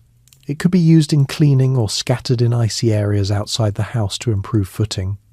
During the night, families often banked the fire rather than extinguishing it completely. By covering glowing coals with ash, they reduced the oxygen supply, allowing embers to survive until morning. When the household awoke, Fresh wood could be placed on these embers to revive the fire quickly. The hearth also functioned as the kitchen of the medieval home. Cooking vessels hung above the flames using iron hooks or chains suspended from beams. Large cauldrons allowed stews and pottages to simmer slowly throughout the day. Smaller pots could be placed near the coals for warming food or boiling water. Because cooking depended on the hearth, the rhythms of the household often centered around it. Family members gathered nearby not only to prepare meals but also to warm themselves during cold evenings. The immediate area around the fire became the most comfortable space in the house. Light also came primarily from the hearth. Candles and oil lamps existed, but they were relatively expensive and therefore used sparingly in many homes. The glow of burning logs provided the main illumination during evening hours. Shadows filled the rest of the room, creating an atmosphere that medieval people accepted as normal. The hearth became a natural place for conversation and storytelling. After daily chores were completed, family members sat close to the fire sharing news, mending clothing, or preparing tools for the next day. In villages, neighbours sometimes visited one another during long winter evenings, gathering around the warmest room available. Children listened to stories while elders passed on knowledge about farming, weather, and local traditions. These quiet gatherings helped strengthen community ties during months when outdoor work slowed and daylight faded early. The fire also served practical purposes beyond warmth and cooking. Wet clothing could be hung nearby to dry after exposure to snow or rain. Shoes filled with straw could be warmed before being worn again. Water frozen in buckets might be thawed by placing the container near the hearth. Even sleeping arrangements often depended on the fire's heat. Families typically positioned beds or sleeping areas within reach of the hearth's warmth. Though the heat rarely spread evenly throughout the house, it created a central zone where people could remain comfortable enough to rest. Despite its importance, fire never completely defeated the cold. Medieval homes remained chilly by modern standards. The hearth merely softened winter's harshness rather than eliminating it entirely. People adjusted by wearing warm clothing indoors and staying close to the fire whenever possible. The simple combination of hearth and fuel therefore formed one of the most essential technologies of medieval winter survival. Without it, the preserved food in cellars and the sturdy walls of the house would offer little protection against freezing temperatures. Through careful management of wood, peat, or charcoal, medieval households maintained a small island of warmth within a world of cold. Around that steady glow, daily life continued, even as snow and frost covered the land outside. Night brought a different challenge during the medieval winter. Daytime activity, however limited by cold, at least allowed movement to generate warmth. Once darkness arrived and the fire burned lower, bodies lost heat more quickly. Sleep therefore required its own set of practical solutions. Medieval people developed several methods to make their beds tolerable during long, freezing nights. Beds in the Middle Ages varied greatly depending on wealth and social status. In noble households, beds were often large wooden structures raised above the floor with carved frames and curtains that could be drawn around the sleeper. These beds might be filled with feather mattresses and layered with blankets and furs. Curtains trapped warm air around the body, creating a small protected space even in a cold room. Most people, however, slept in far simpler arrangements. Peasant families might sleep on wooden benches, straw mattresses, or pallets placed close to the hearth. These mattresses were often stuffed with straw, wool, or dried leaves. Though less comfortable than feather beds, they provided insulation from the cold floor. Straw bedding required frequent replacement.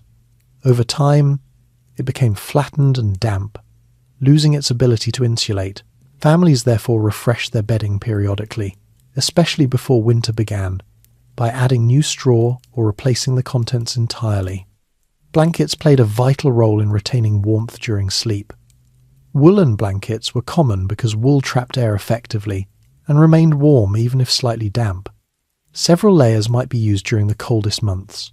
Wealthier households sometimes added fur coverings made from animals such as rabbit, fox, or lamb. Even with blankets, beds could feel painfully cold when first entered. To solve this problem, Medieval people used a simple but effective technique: warming the bed before sleep. Stones or bricks were heated in the hearth and then wrapped in cloth before being placed under blankets. The stored heat gradually warmed the bedding.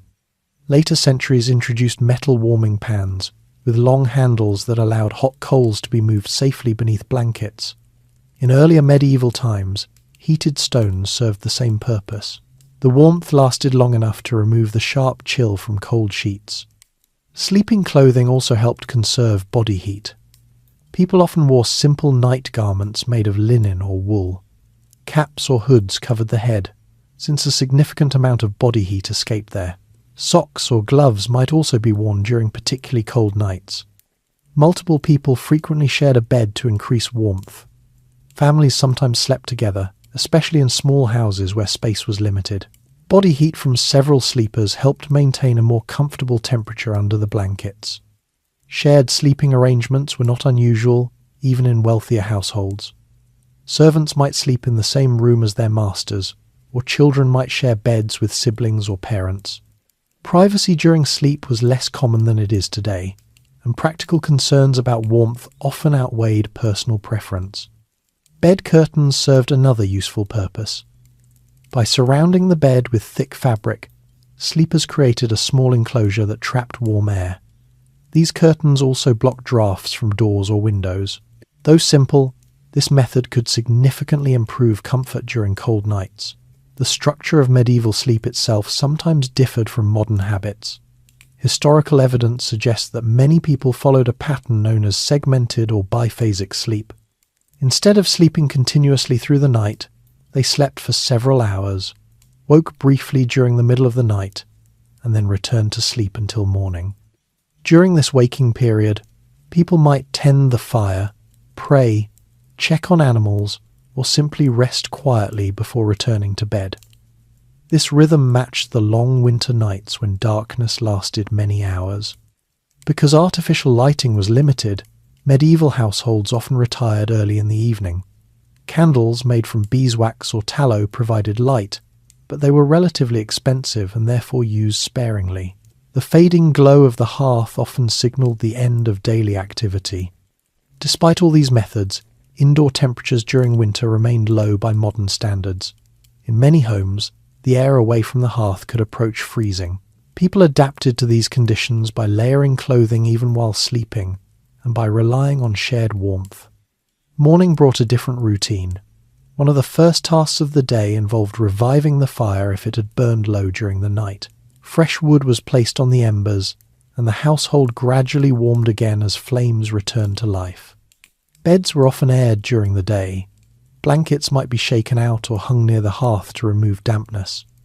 Straw mattresses could be turned or adjusted to maintain their shape. These small actions helped keep bedding usable through the long winter season. The process of preparing for sleep each night reflected the broader strategy medieval people used to survive winter. Instead of eliminating cold completely, they created small pockets of warmth around the hearth, within layered clothing, and beneath heavy blankets. Sleep provided necessary rest after the day's chores, but it also represented another moment when preparation mattered. A well-prepared bed could mean the difference between a tolerable night and hours spent shivering. Through practical adjustments like heated stones, layered blankets, shared beds, and protective curtains, medieval households managed to make winter nights survivable, even in buildings that remained far from truly warm. While fire warmed the house and blankets protected the bed, the most constant defense against winter cold was clothing. Medieval people relied heavily on garments to preserve body heat, because indoor spaces rarely stayed warm for long. Even while sitting near the hearth, individuals often remained bundled in several layers. Clothing functioned as a personal shelter that moved with the wearer, protecting the body wherever work or daily activity required. The most important material for winter clothing in medieval Europe was wool. Sheep were raised across the continent, and their fleece provided a resource that could be transformed into durable fabric. Wool offered several advantages. It trapped air effectively, creating insulation against cold. It also remained warm even when damp, which mattered in climates where rain, snow, and fog were common. Producing woolen cloth required several stages of work. After sheep were sheared in spring or early summer, the raw fleece was cleaned and combed to remove dirt and tangles. Women in particular often carried out the next stage, spinning the fibres into thread using a spindle or spinning wheel. This thread could then be woven into cloth on a loom. Because these processes demanded time and skill, cloth was valuable. Most people owned only a small number of garments and wore them for many years. Clothing was repaired repeatedly as it wore out. Patches were common, and garments might be altered or reused as different members of a household grew or changed roles. The typical medieval outfit consisted of several layers. Closest to the skin, people often wore a simple undergarment made from linen. Linen was comfortable and could be washed more easily than wool, though frequent bathing or washing was less common during winter. Over the linen layer came the main woolen garment. For men, this often took the form of a tunic, a long shirt-like piece that extended to the knees or below. Tunics had long sleeves and were sometimes belted at the waist. During winter, thicker wool was used, and a second tunic might be worn over the first for additional warmth. Women typically wore long gowns or dresses made from wool over their linen shifts. Like men's clothing, these garments could be layered when temperatures dropped. Shawls or additional outer garments added protection during particularly cold weather. Cloaks served as the medieval equivalent of winter coats. These large pieces of fabric were draped over the shoulders and fastened at the front with a brooch or tie. Cloaks could be wrapped tightly around the body to block wind and trap warmth. Some cloaks included attached hoods, while others were worn with separate hoods. Hoods themselves were extremely common.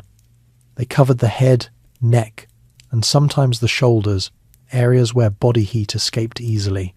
Wool hoods provided protection from both cold air and falling snow or rain. Leg coverings also evolved over time. Early medieval clothing sometimes used simple leg wraps made from strips of cloth wound around the lower legs. By the High Middle Ages, garments known as hose became common. These resembled long stockings made from wool and could reach the thigh. In later centuries, hose sometimes joined together at the waist, forming an early version of what would eventually develop into modern trousers. For poorer individuals who could not afford tailored hose, wrapping cloth around the legs remained a practical solution. Footwear presented another challenge in winter conditions. Most shoes were made from leather, which provided durability but limited insulation. To improve warmth, people often wore thick wool socks inside their shoes. In especially cold conditions, straw or scraps of cloth could be stuffed inside footwear to provide additional insulation. Wooden clogs were sometimes worn over leather shoes to lift the foot slightly above wet or muddy ground. In snowy areas, such protection helped keep feet dry, which was important for preventing frostbite. Head coverings extended beyond hoods. Men frequently wore caps made from wool or felt. A simple cap known as a coif could be tied beneath the chin and worn indoors or beneath a hood outdoors. Women typically covered their hair with veils or cloth wraps, which also added a layer of warmth during winter. Fur provided another valuable form of insulation. Animal pelts trapped heat efficiently and were widely used in medieval clothing. However, the availability of fur varied depending on social status. Wealthy nobles favoured luxurious furs such as sable, ermine or squirrel, which were often sewn into the linings of cloaks and robes. These furs served not only practical purposes but also displayed status and wealth. Common people used more modest furs when they could obtain them. Rabbit, lamb, fox, or cat fur appeared in simpler garments. Small pieces of fur might line collars or sleeves, while larger pelts could be sewn together to create vests or coat linings.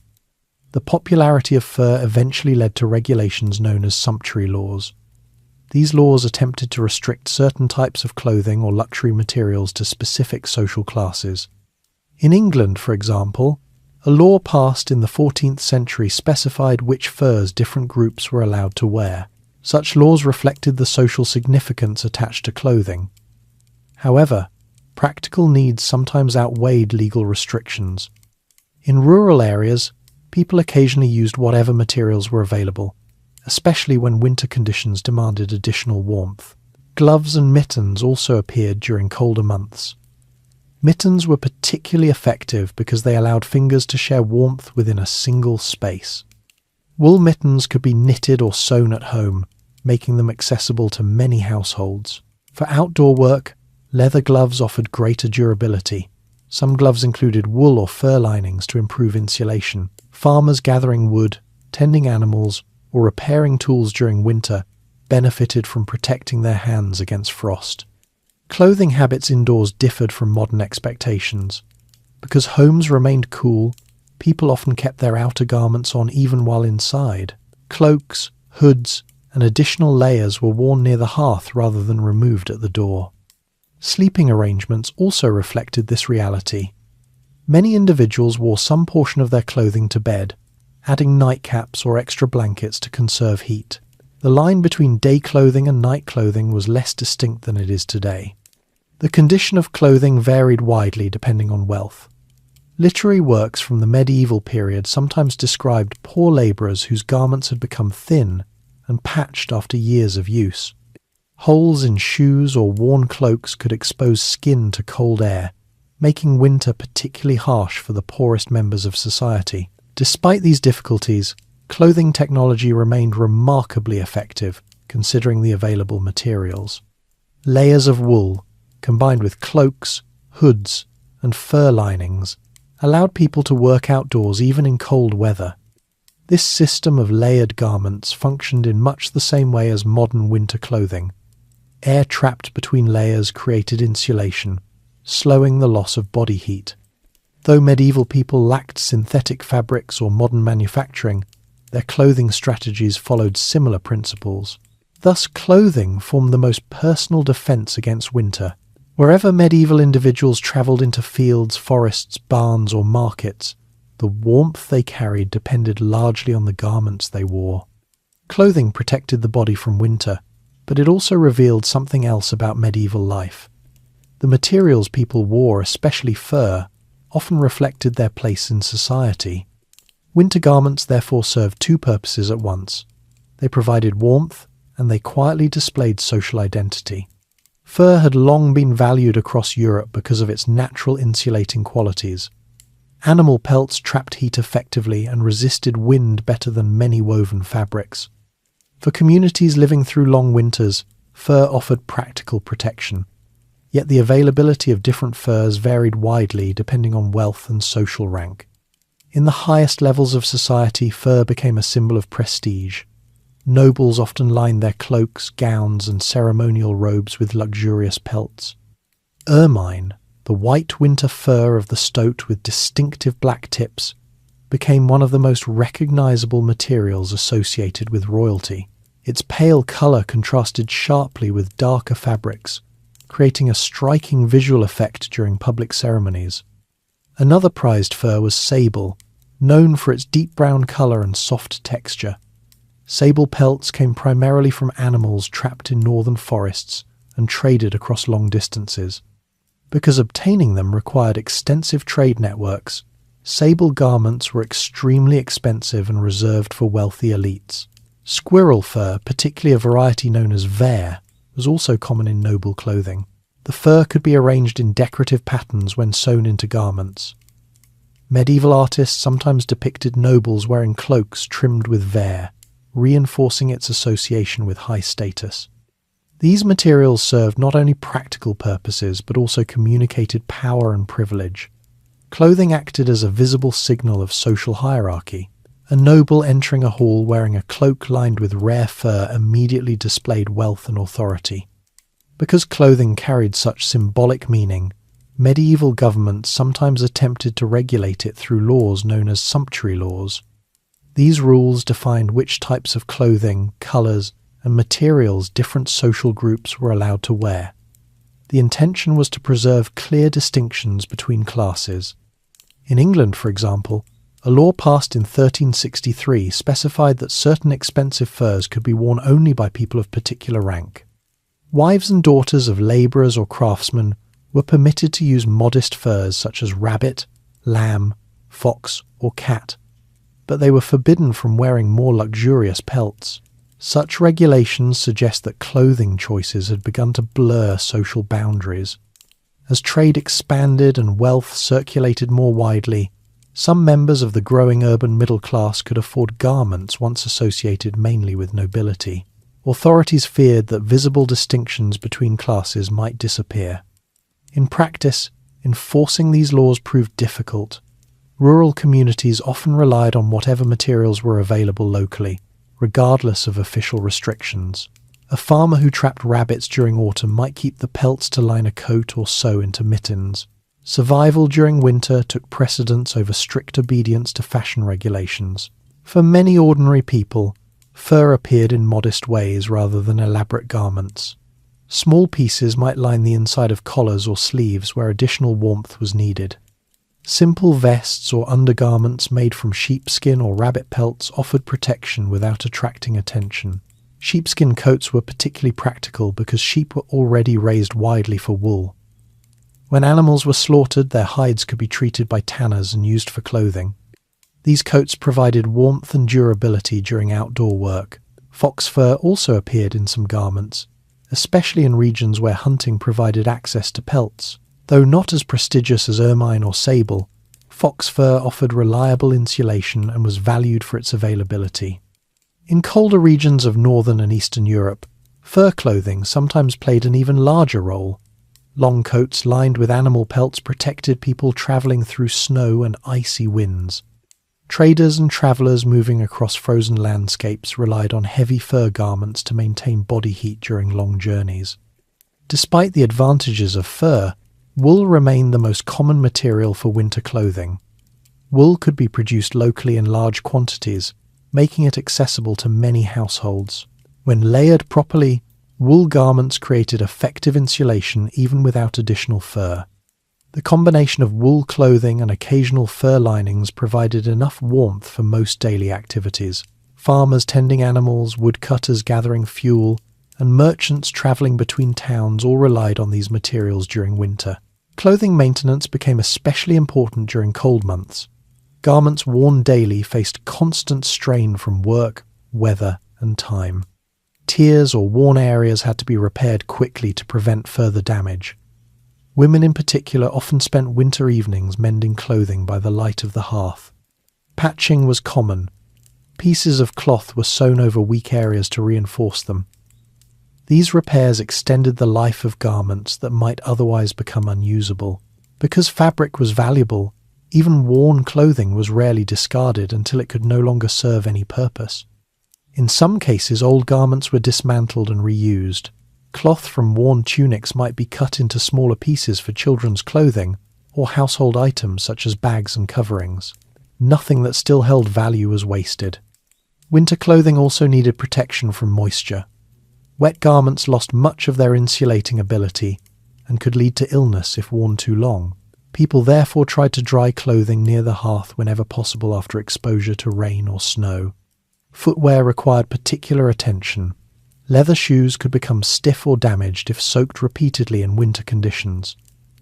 To prevent this, some people applied oils or waxes that helped repel moisture. Others simply replaced worn shoes as best they could, though this option depended on available resources. For the poorest members of society, clothing remained a constant concern. Those with insufficient garments faced greater risk during winter. Thin cloaks, worn-out shoes, or missing gloves exposed the body to frost and wind. Medieval literature occasionally described such hardship. Writers portrayed labourers struggling through icy fields with ragged clothing that offered little protection. While these descriptions sometimes carried moral or symbolic meaning, they also reflected real conditions faced by many poor families. Despite these inequalities, clothing strategies across society followed similar principles. Layers trapped warmth, hoods protected the head and neck, cloaks shielded the body from wind and snow, fur added insulation when available. These practical solutions allowed medieval people to continue working outdoors even during cold weather. Fields might be dormant, but animals still required care. Wood still needed to be gathered. Tools still needed repair. Thus clothing served as a portable shelter that accompanied each person through daily tasks. It extended the protection offered by the house and hearth into the wider landscape where work continued despite the season. In this way, the garments of medieval winter woolen tunics, heavy cloaks, fur linings, and simple mittens became part of the broader system that allowed communities to endure cold climates long before modern heating or insulation existed. Although the fields lay quiet beneath frost and snow, winter did not bring complete rest to medieval households. The rhythm of work changed rather than stopping altogether. Tasks that had been impossible during the busy months of planting and harvest now became part of daily routine. Survival during winter depended not only on food and clothing, but also on continuing the steady work required to maintain animals, tools, buildings, and supplies.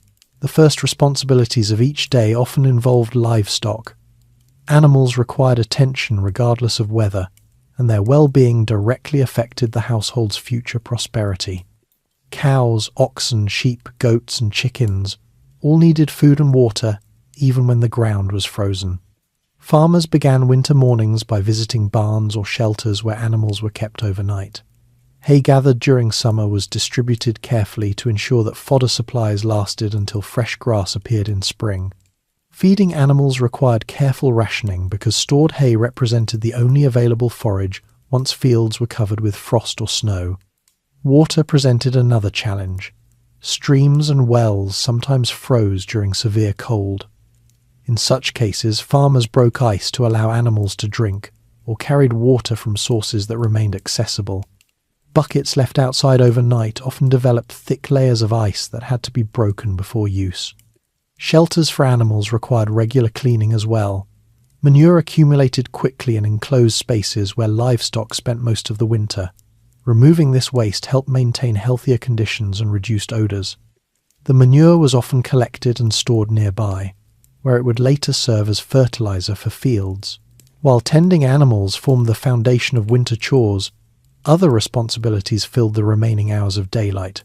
Firewood, for example, needed constant replenishment. Logs stored outside had to be carried into the house regularly to keep the hearth burning. Young members of the household often performed this task, bringing bundles of wood indoors and stacking them near the fire where they could dry further before being burned. This daily movement of wood ensured that fuel remained available even during storms when gathering new wood might be impossible. Winter also provided an opportunity to repair buildings that had suffered wear during the previous year. Thatch on roofs sometimes loosened after heavy rain or strong winds. When weather permitted, household members climbed onto roofs to secure loose bundles of straw and patch small openings. Walls made from wattle and daub occasionally developed cracks as the clay dried and shifted. Filling these gaps with fresh mud helped block cold drafts and improved insulation. Doors and shutters might also be adjusted or reinforced to prevent wind from entering the house. Frozen ground sometimes made certain outdoor tasks easier. Wagons and sledges moved more smoothly across firm surfaces than through muddy autumn fields. Farmers therefore used winter days to transport materials such as timber or manure. Spreading manure across fields during winter prepared the soil for spring planting. Though the fields appeared inactive, this work ensured that nutrients would be available when crops began to grow again. Winter also became the preferred season for cutting timber. Trees were often felled when sap levels were lower, which made the wood lighter and easier to transport. Logs could then be dragged across snow-covered ground using sledges. Timber gathered in this way served many purposes. It could be used as firewood, shaped into building materials, or carved into tools and household items.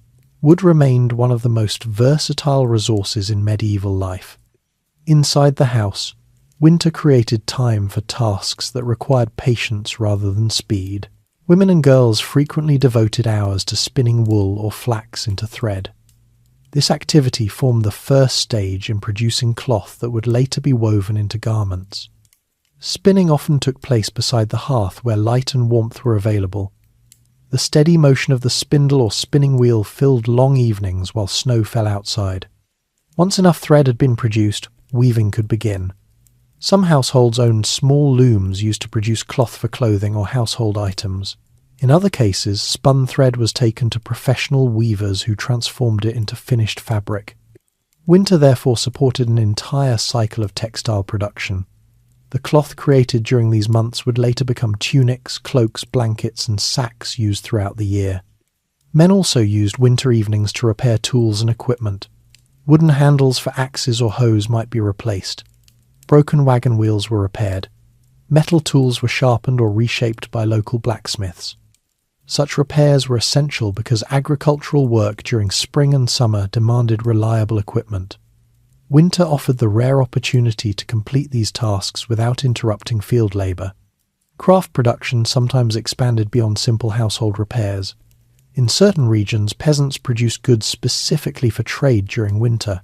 Wooden bowls, spoons, or small tools could be carved indoors and later sold at local markets.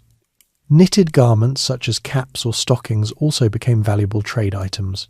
In parts of Europe, these products formed small cottage industries that supplemented household income. Village life during winter therefore maintained a steady rhythm of work and cooperation. Neighbours helped one another when tasks required more hands. Communal projects such as repairing fences or clearing shared paths sometimes took place when agricultural labour slowed. The winter landscape itself occasionally offered advantages for travel. Frozen rivers could serve as smooth routes for sledges carrying goods between settlements. While snow and ice often made journeys difficult, in certain conditions they created temporary roads that did not exist during muddy seasons. Markets continued operating, though often at a slower pace. Traders brought preserved foods, cloth, tools, and other goods to towns where people gathered despite the cold. These markets allowed communities to exchange resources that might not be available locally. Winter travel remained risky, especially during storms. Merchants and messengers planned journeys carefully, choosing routes that were likely to remain passable. Even so, communication between regions never ceased entirely. Inside the village, social life continued in quieter ways. Households visited one another during evenings, sharing warmth and conversation. The slower pace of winter allowed time for storytelling, music, and simple games. Such gatherings helped relieve the monotony of the season. Long nights and limited daylight could feel isolating, but community interaction provided companionship and reassurance. Daily routines therefore balanced practical labour with moments of rest. Animals were fed, tools repaired, and cloth produced.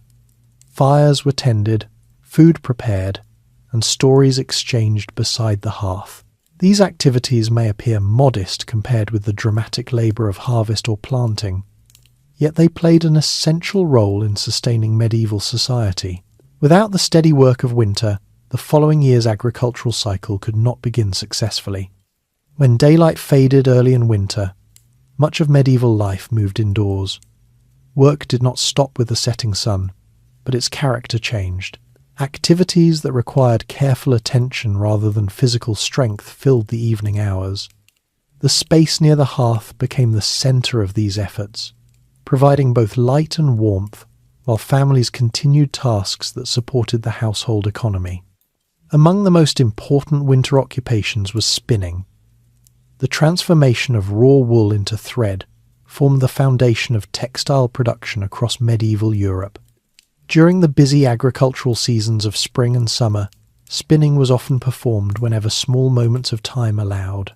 Winter, however, created longer uninterrupted periods when women and girls could focus on the task more steadily. Spinning required patience and practice. The spinner held a distaff containing loose fibres while twisting them into thread using a spindle or, in later centuries, a spinning wheel. The motion had to remain steady so the thread would not break. Over time, the fibres tightened into a durable strand that could be wound onto the spindle.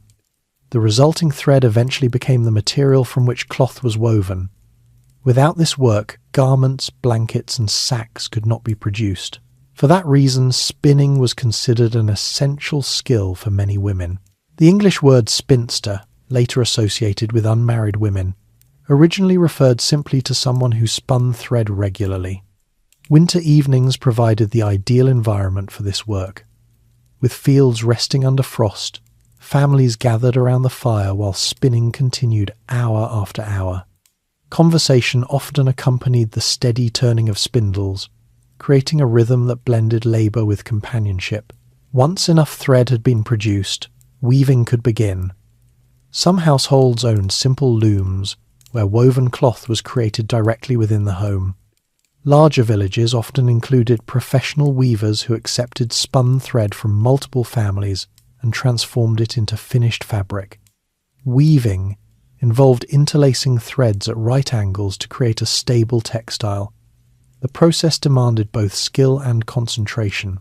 Patterns could be simple or elaborate depending on the weaver's experience and the intended use of the cloth. Cloth produced during winter might later become tunics, cloaks, blankets, or household linens. In regions where textile production became particularly organized, surplus cloth was sold at markets or traded with merchants who carried goods across Europe. Knitting also appeared increasingly during the later medieval period. Unlike weaving, knitting allowed garments to be produced using needles and loops of yarn rather than a loom. Woolen caps, stockings, and mittens were especially common knitted items because their flexible structure made them comfortable to wear. In some areas, knitting developed into a cottage industry during winter months. Families produced large numbers of simple garments that could be sold in nearby towns. These products provided valuable supplemental income at a time when agricultural work slowed.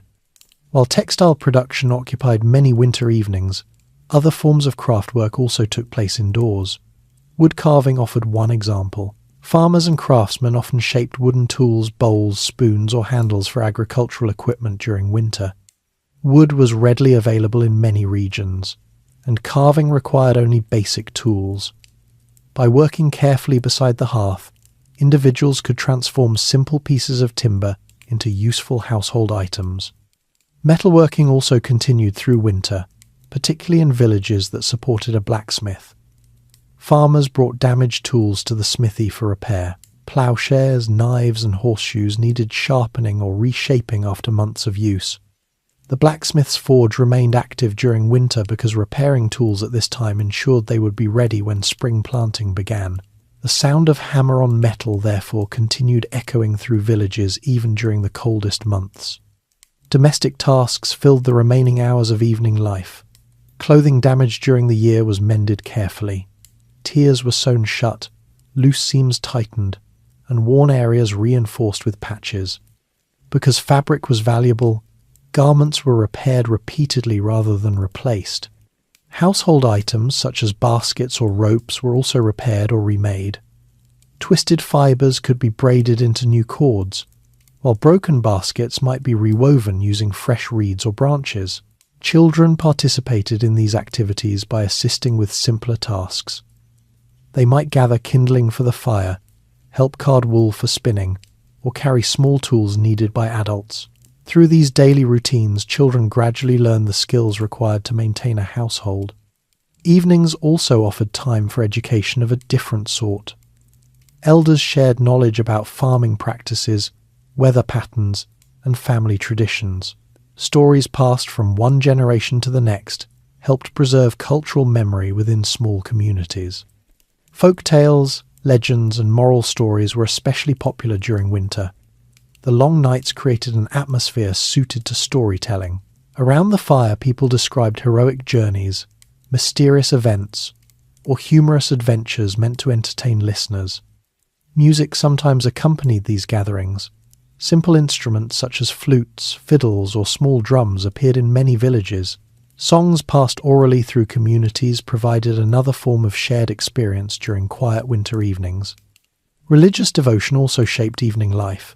Medieval Christianity encouraged regular prayer, and many households ended the day with simple devotions before retiring to sleep. Monastic communities followed even more structured schedules that included prayers throughout the night. The slower rhythm of winter evenings allowed people to reflect on the year that had passed and prepare mentally for the one ahead. Although daily survival required practical labour, moments of quiet conversation and reflection added balance to the season. Social visits between neighbours were common as well. Families sometimes gathered in a single house to share warmth and companionship. Such gatherings allowed work to continue while strengthening bonds within the community. These indoor activities demonstrate that winter was not simply a period of waiting. It was a time when essential crafts, repairs, and social traditions took place. The work accomplished during these months supported the agricultural cycle that would begin again in spring. Textiles spun and woven in winter became clothing worn throughout the following year. Tools repaired beside the hearth prepared farmers for planting and harvesting. Knowledge shared through stories helped guide future decisions. In this way, winter evenings contributed quietly to the continuity of medieval life. While snow-covered fields outside, the interior of the house remained active with careful labour and conversation. While much of medieval work moved indoors during winter, the fields themselves were not completely forgotten. Even when snow covered the ground or frost hardened the soil, farmers continued to think about the land that sustained them. Winter was a quieter phase in the agricultural cycle, but it still required attention, observation, and occasional labour. One of the most important concerns involved crops planted before winter began. In many parts of Europe, farmers sowed winter wheat or rye during late autumn. These grains sprouted shortly after planting, producing small green shoots that remained alive throughout the colder months. During winter, these young plants entered a dormant state. Growth slowed dramatically as temperatures dropped. Yet the plants remained alive beneath the surface, waiting for warmer conditions to return in spring. Snow could actually protect these crops. A layer of snow acted like insulation, preventing extreme temperature changes in the soil. Beneath the snow, the young plants were shielded from the harshest cold winds. Farmers therefore sometimes welcomed snowfall because it covered the fragile shoots with a protective blanket. Bare frost without snow was more dangerous. When the ground froze deeply, the delicate roots of young plants could suffer damage. Sudden changes in temperature also threatened crops. If mild weather encouraged plants to grow briefly before another hard freeze arrived, the new growth might die. Farmers therefore watched their winter fields carefully whenever conditions allowed them to venture outside.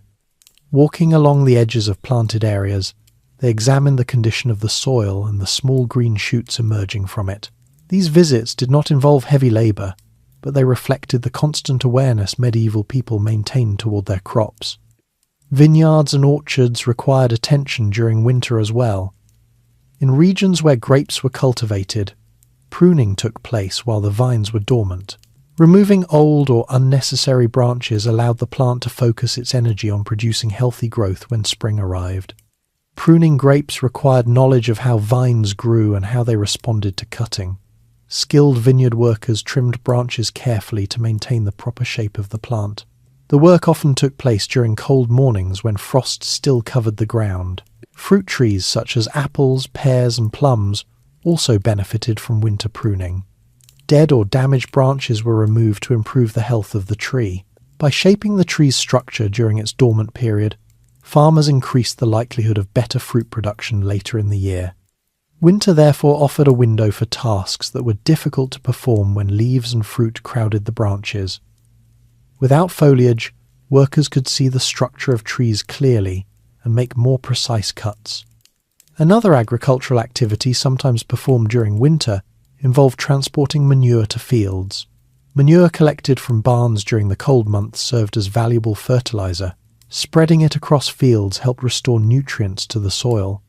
Frozen ground could actually make this task easier.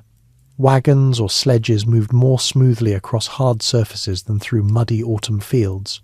Farmers took advantage of these conditions whenever possible to move heavy loads. Timber cutting also formed part of winter agricultural life. Forest resources provided building materials, tool handles, and fuel for fires.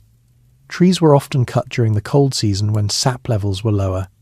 Cutting timber required coordination among several workers. Once a tree was felled, branches were removed and the trunk cut into manageable sections. These logs could then be dragged across snow or transported using sledges pulled by oxen or horses. The wood gathered during winter served many purposes. Some logs became firewood stacked beside houses. Others were shaped into beams for construction or carved into tools and household items.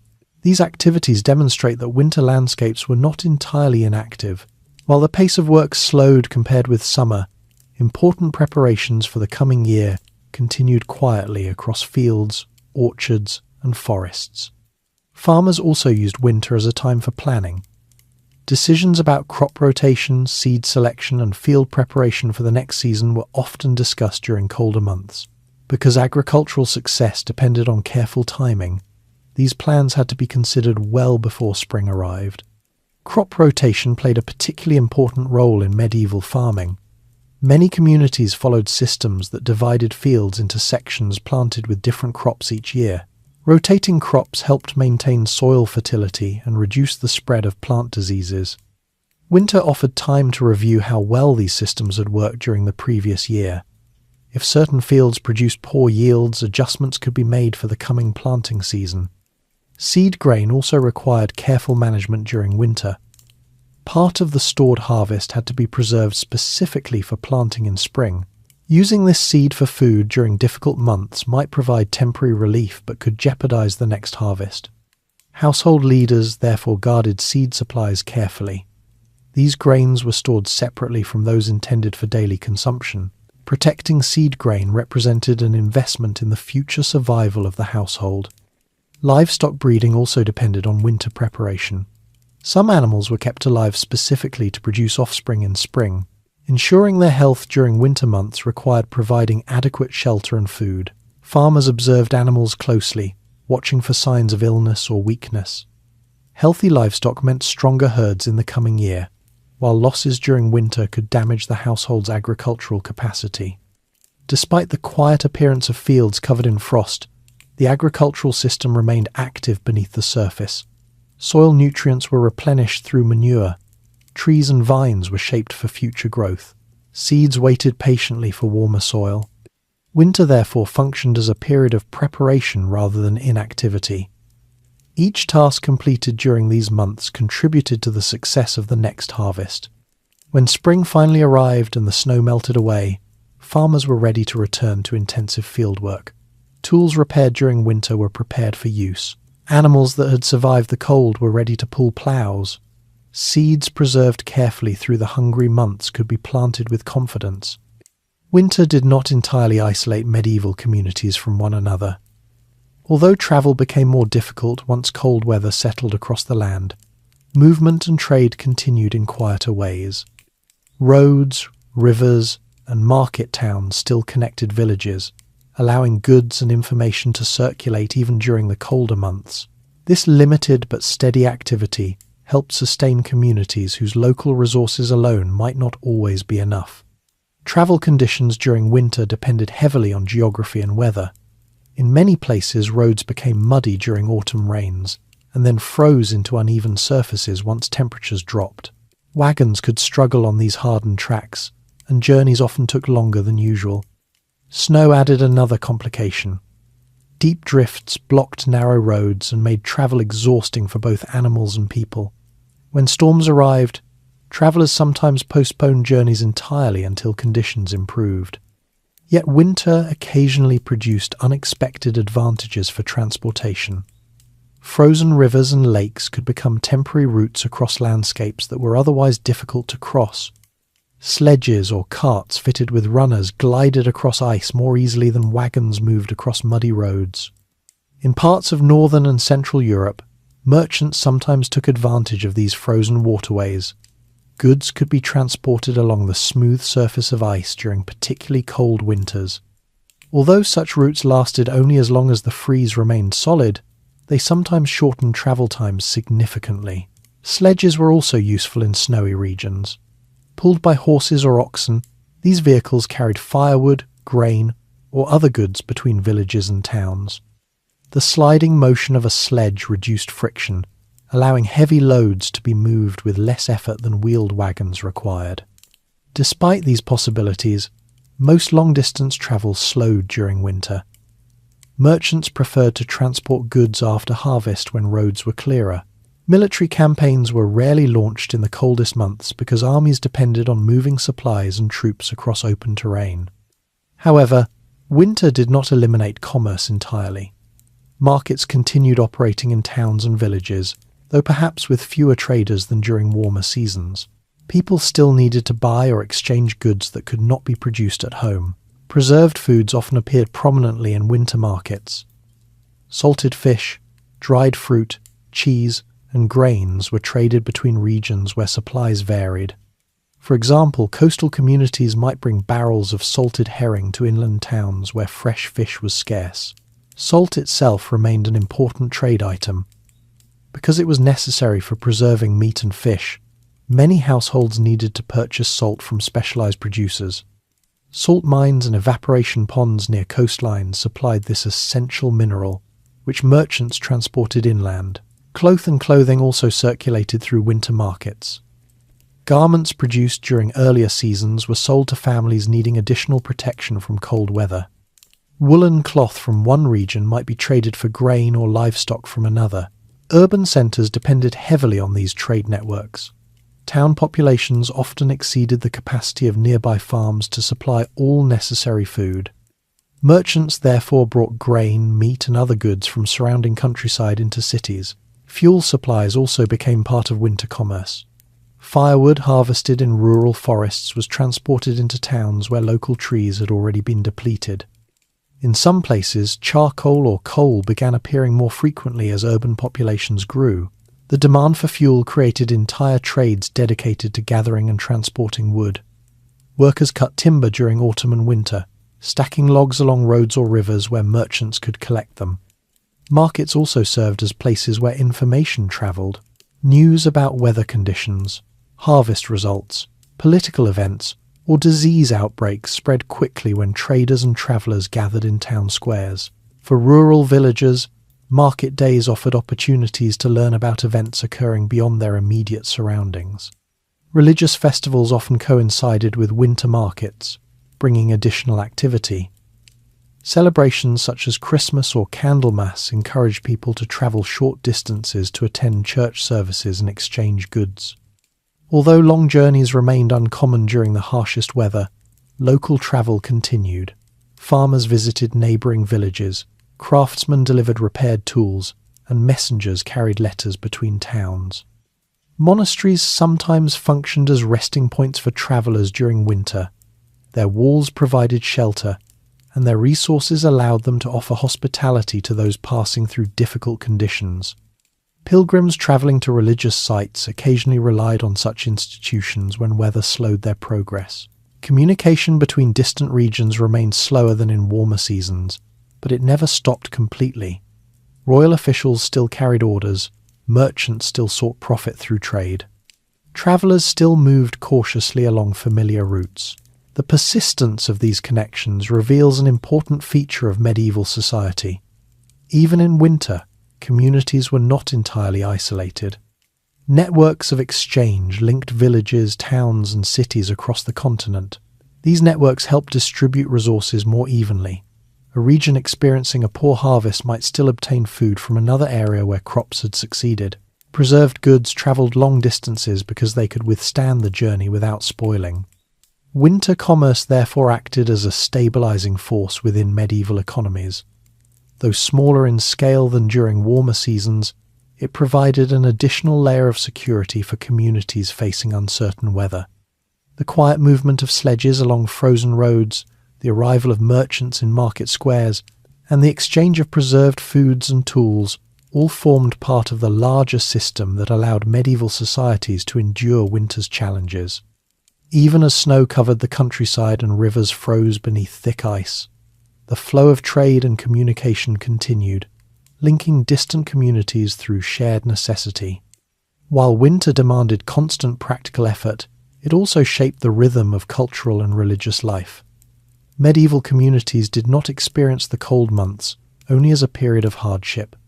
Within the limits imposed by weather and daylight, people created traditions that gave winter its own structure and meaning.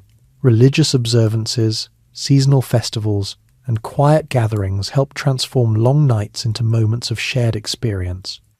The medieval calendar was closely connected to the cycle of the church. Religious celebrations occurred throughout the year, but several important ones fell during winter. These events offered welcome breaks from the steady routines of survival and work. Among the most significant celebrations was Christmas. By the Middle Ages, it had become a central feast in the Christian calendar. The day marked the birth of Christ, but it also functioned as a moment when communities gathered for worship and shared meals. Preparation for Christmas often began during Advent, the weeks leading up to the feast. Advent was a time of expectation and reflection, rather than elaborate celebration. Many people fasted or observed simpler meals during this period. When Christmas Day finally arrived, churches filled with worshippers despite cold weather and short daylight.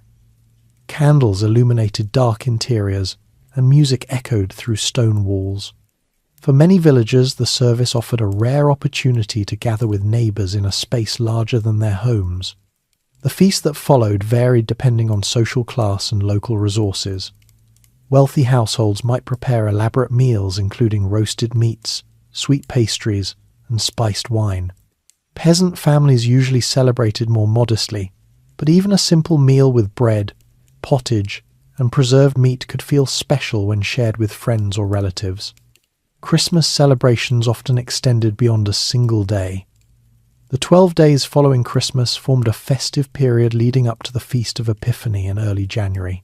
During this time, people visited neighbours, exchanged small gifts, and sometimes organised games or music. Winter festivals did not eliminate the practical challenges of the season, but they provided moments of relief from daily concerns. Laughter, conversation, and shared food helped maintain morale during the darkest weeks of the year.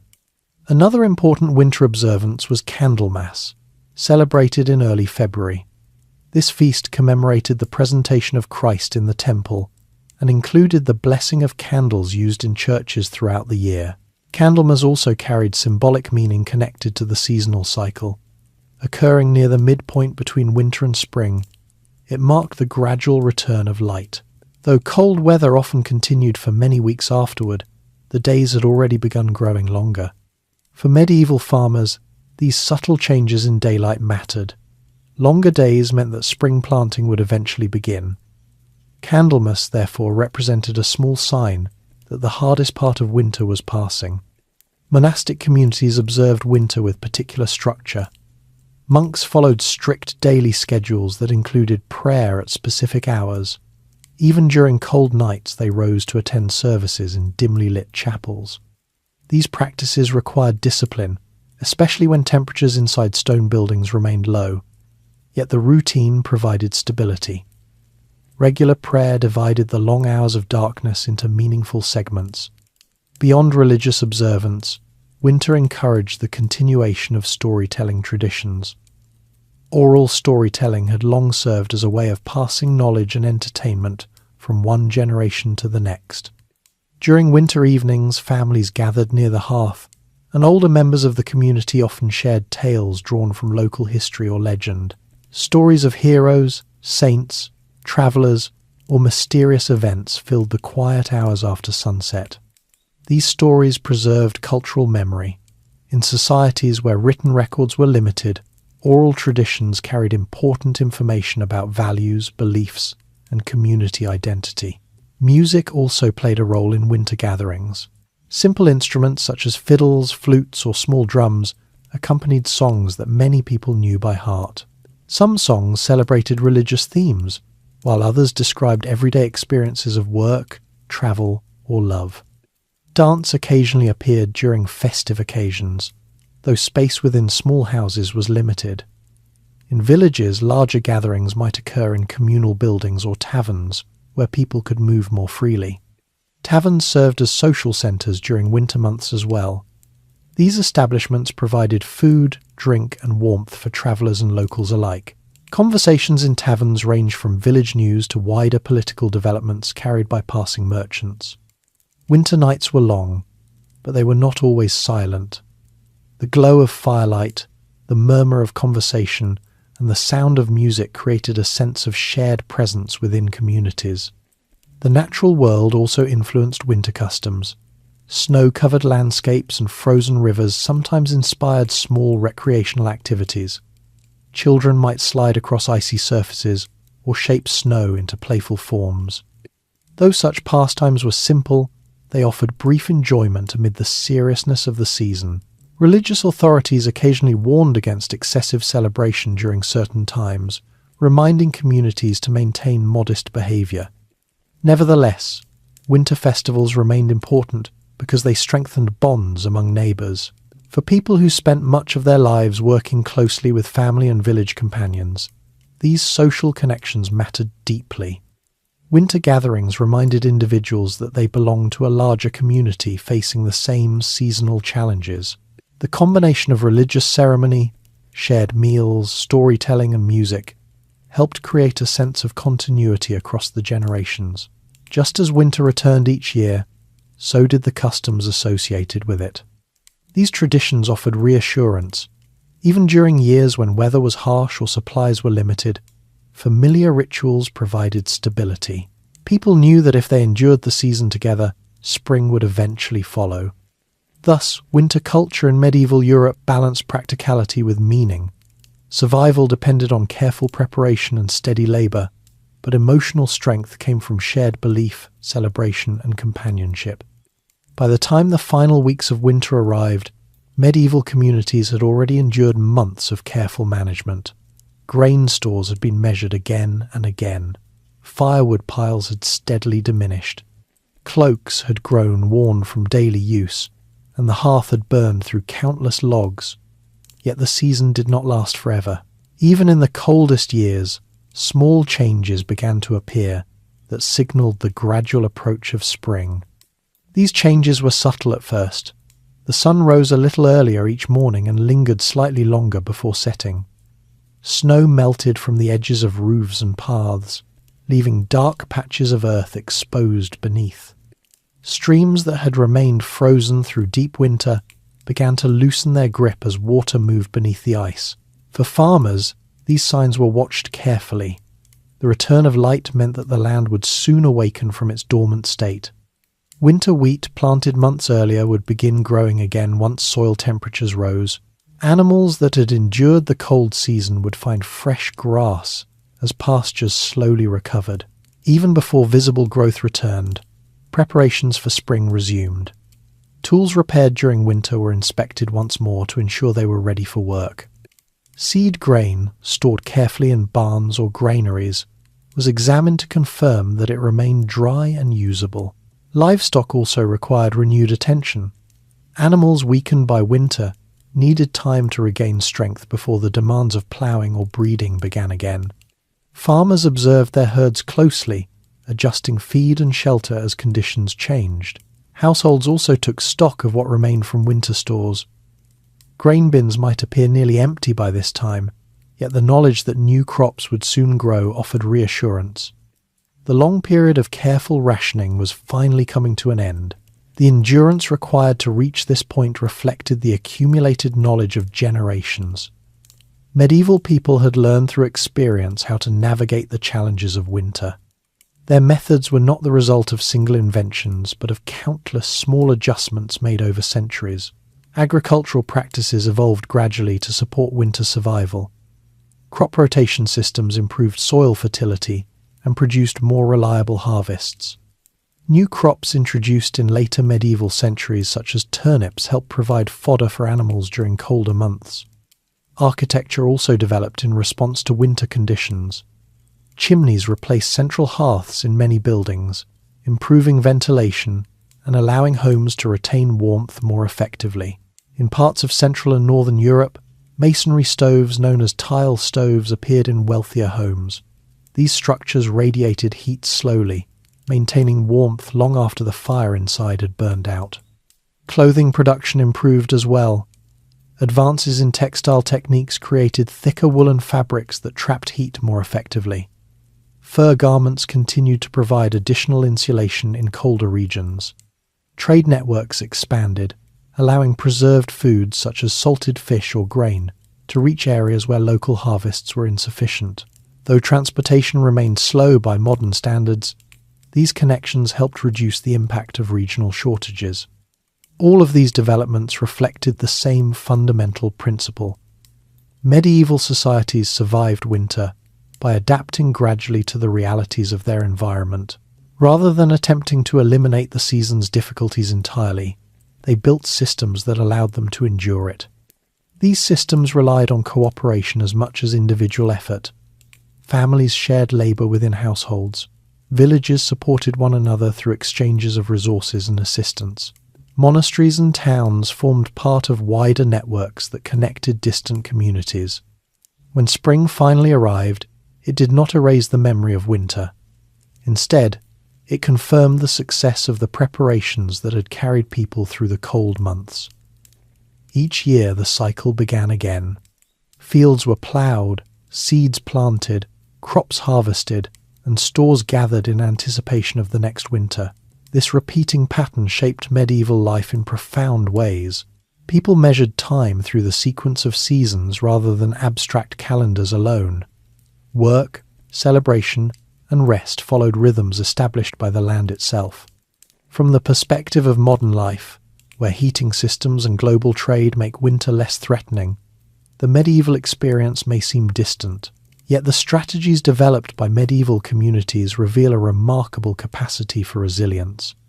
They relied on knowledge passed from generation to generation. They observed the natural world carefully, adjusting their habits according to weather, soil, and available resources. They built houses that sheltered them, clothing that warmed them, and food systems that sustained them through months when the earth itself appeared silent. Above all, they cultivated patience. Winter demanded patience more than any other quality. It required accepting that the season could not be hurried or avoided.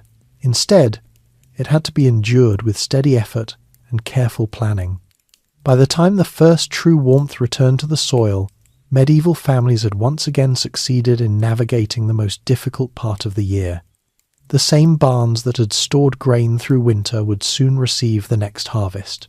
The same hearth that had warmed long nights would continue burning as meals were prepared during spring planting. Thus, the survival of a medieval winter was never a single achievement. It was the result of an entire way of life built around preparation, cooperation, and adaptability. And as the snow melted from the fields and the first green shoots appeared once more, communities knew that they had passed through another winter together. The cold season in the medieval world moved slowly, and people moved slowly with it. Fires burned quietly in hearths while snow settled over fields and forests.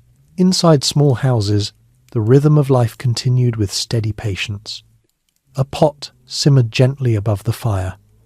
Wool thread turned slowly between careful fingers. Outside, the air remained still beneath a pale winter sky. The medieval winter was not a season of comfort, but it was a season people understood. They knew how to prepare for it, how to manage it day by day, and how to wait for the return of warmth. Their lives followed a quiet pattern shaped by experience and observation. Food stored months earlier sustained families through the darkest weeks. Clothing layered carefully around the body protected against wind and frost. Houses, though simple, created shelter where warmth gathered around the glow of firelight. Even the long nights had their place. Stories were told, songs were remembered. Communities remained connected through shared work and shared patience. Winter always passed eventually. Snow melted, rivers loosened. The land began to breathe again. And so, as the medieval world settled beneath the quiet of another winter night, the fire burned steadily, the house grew calm, and the season continued its slow journey towards spring.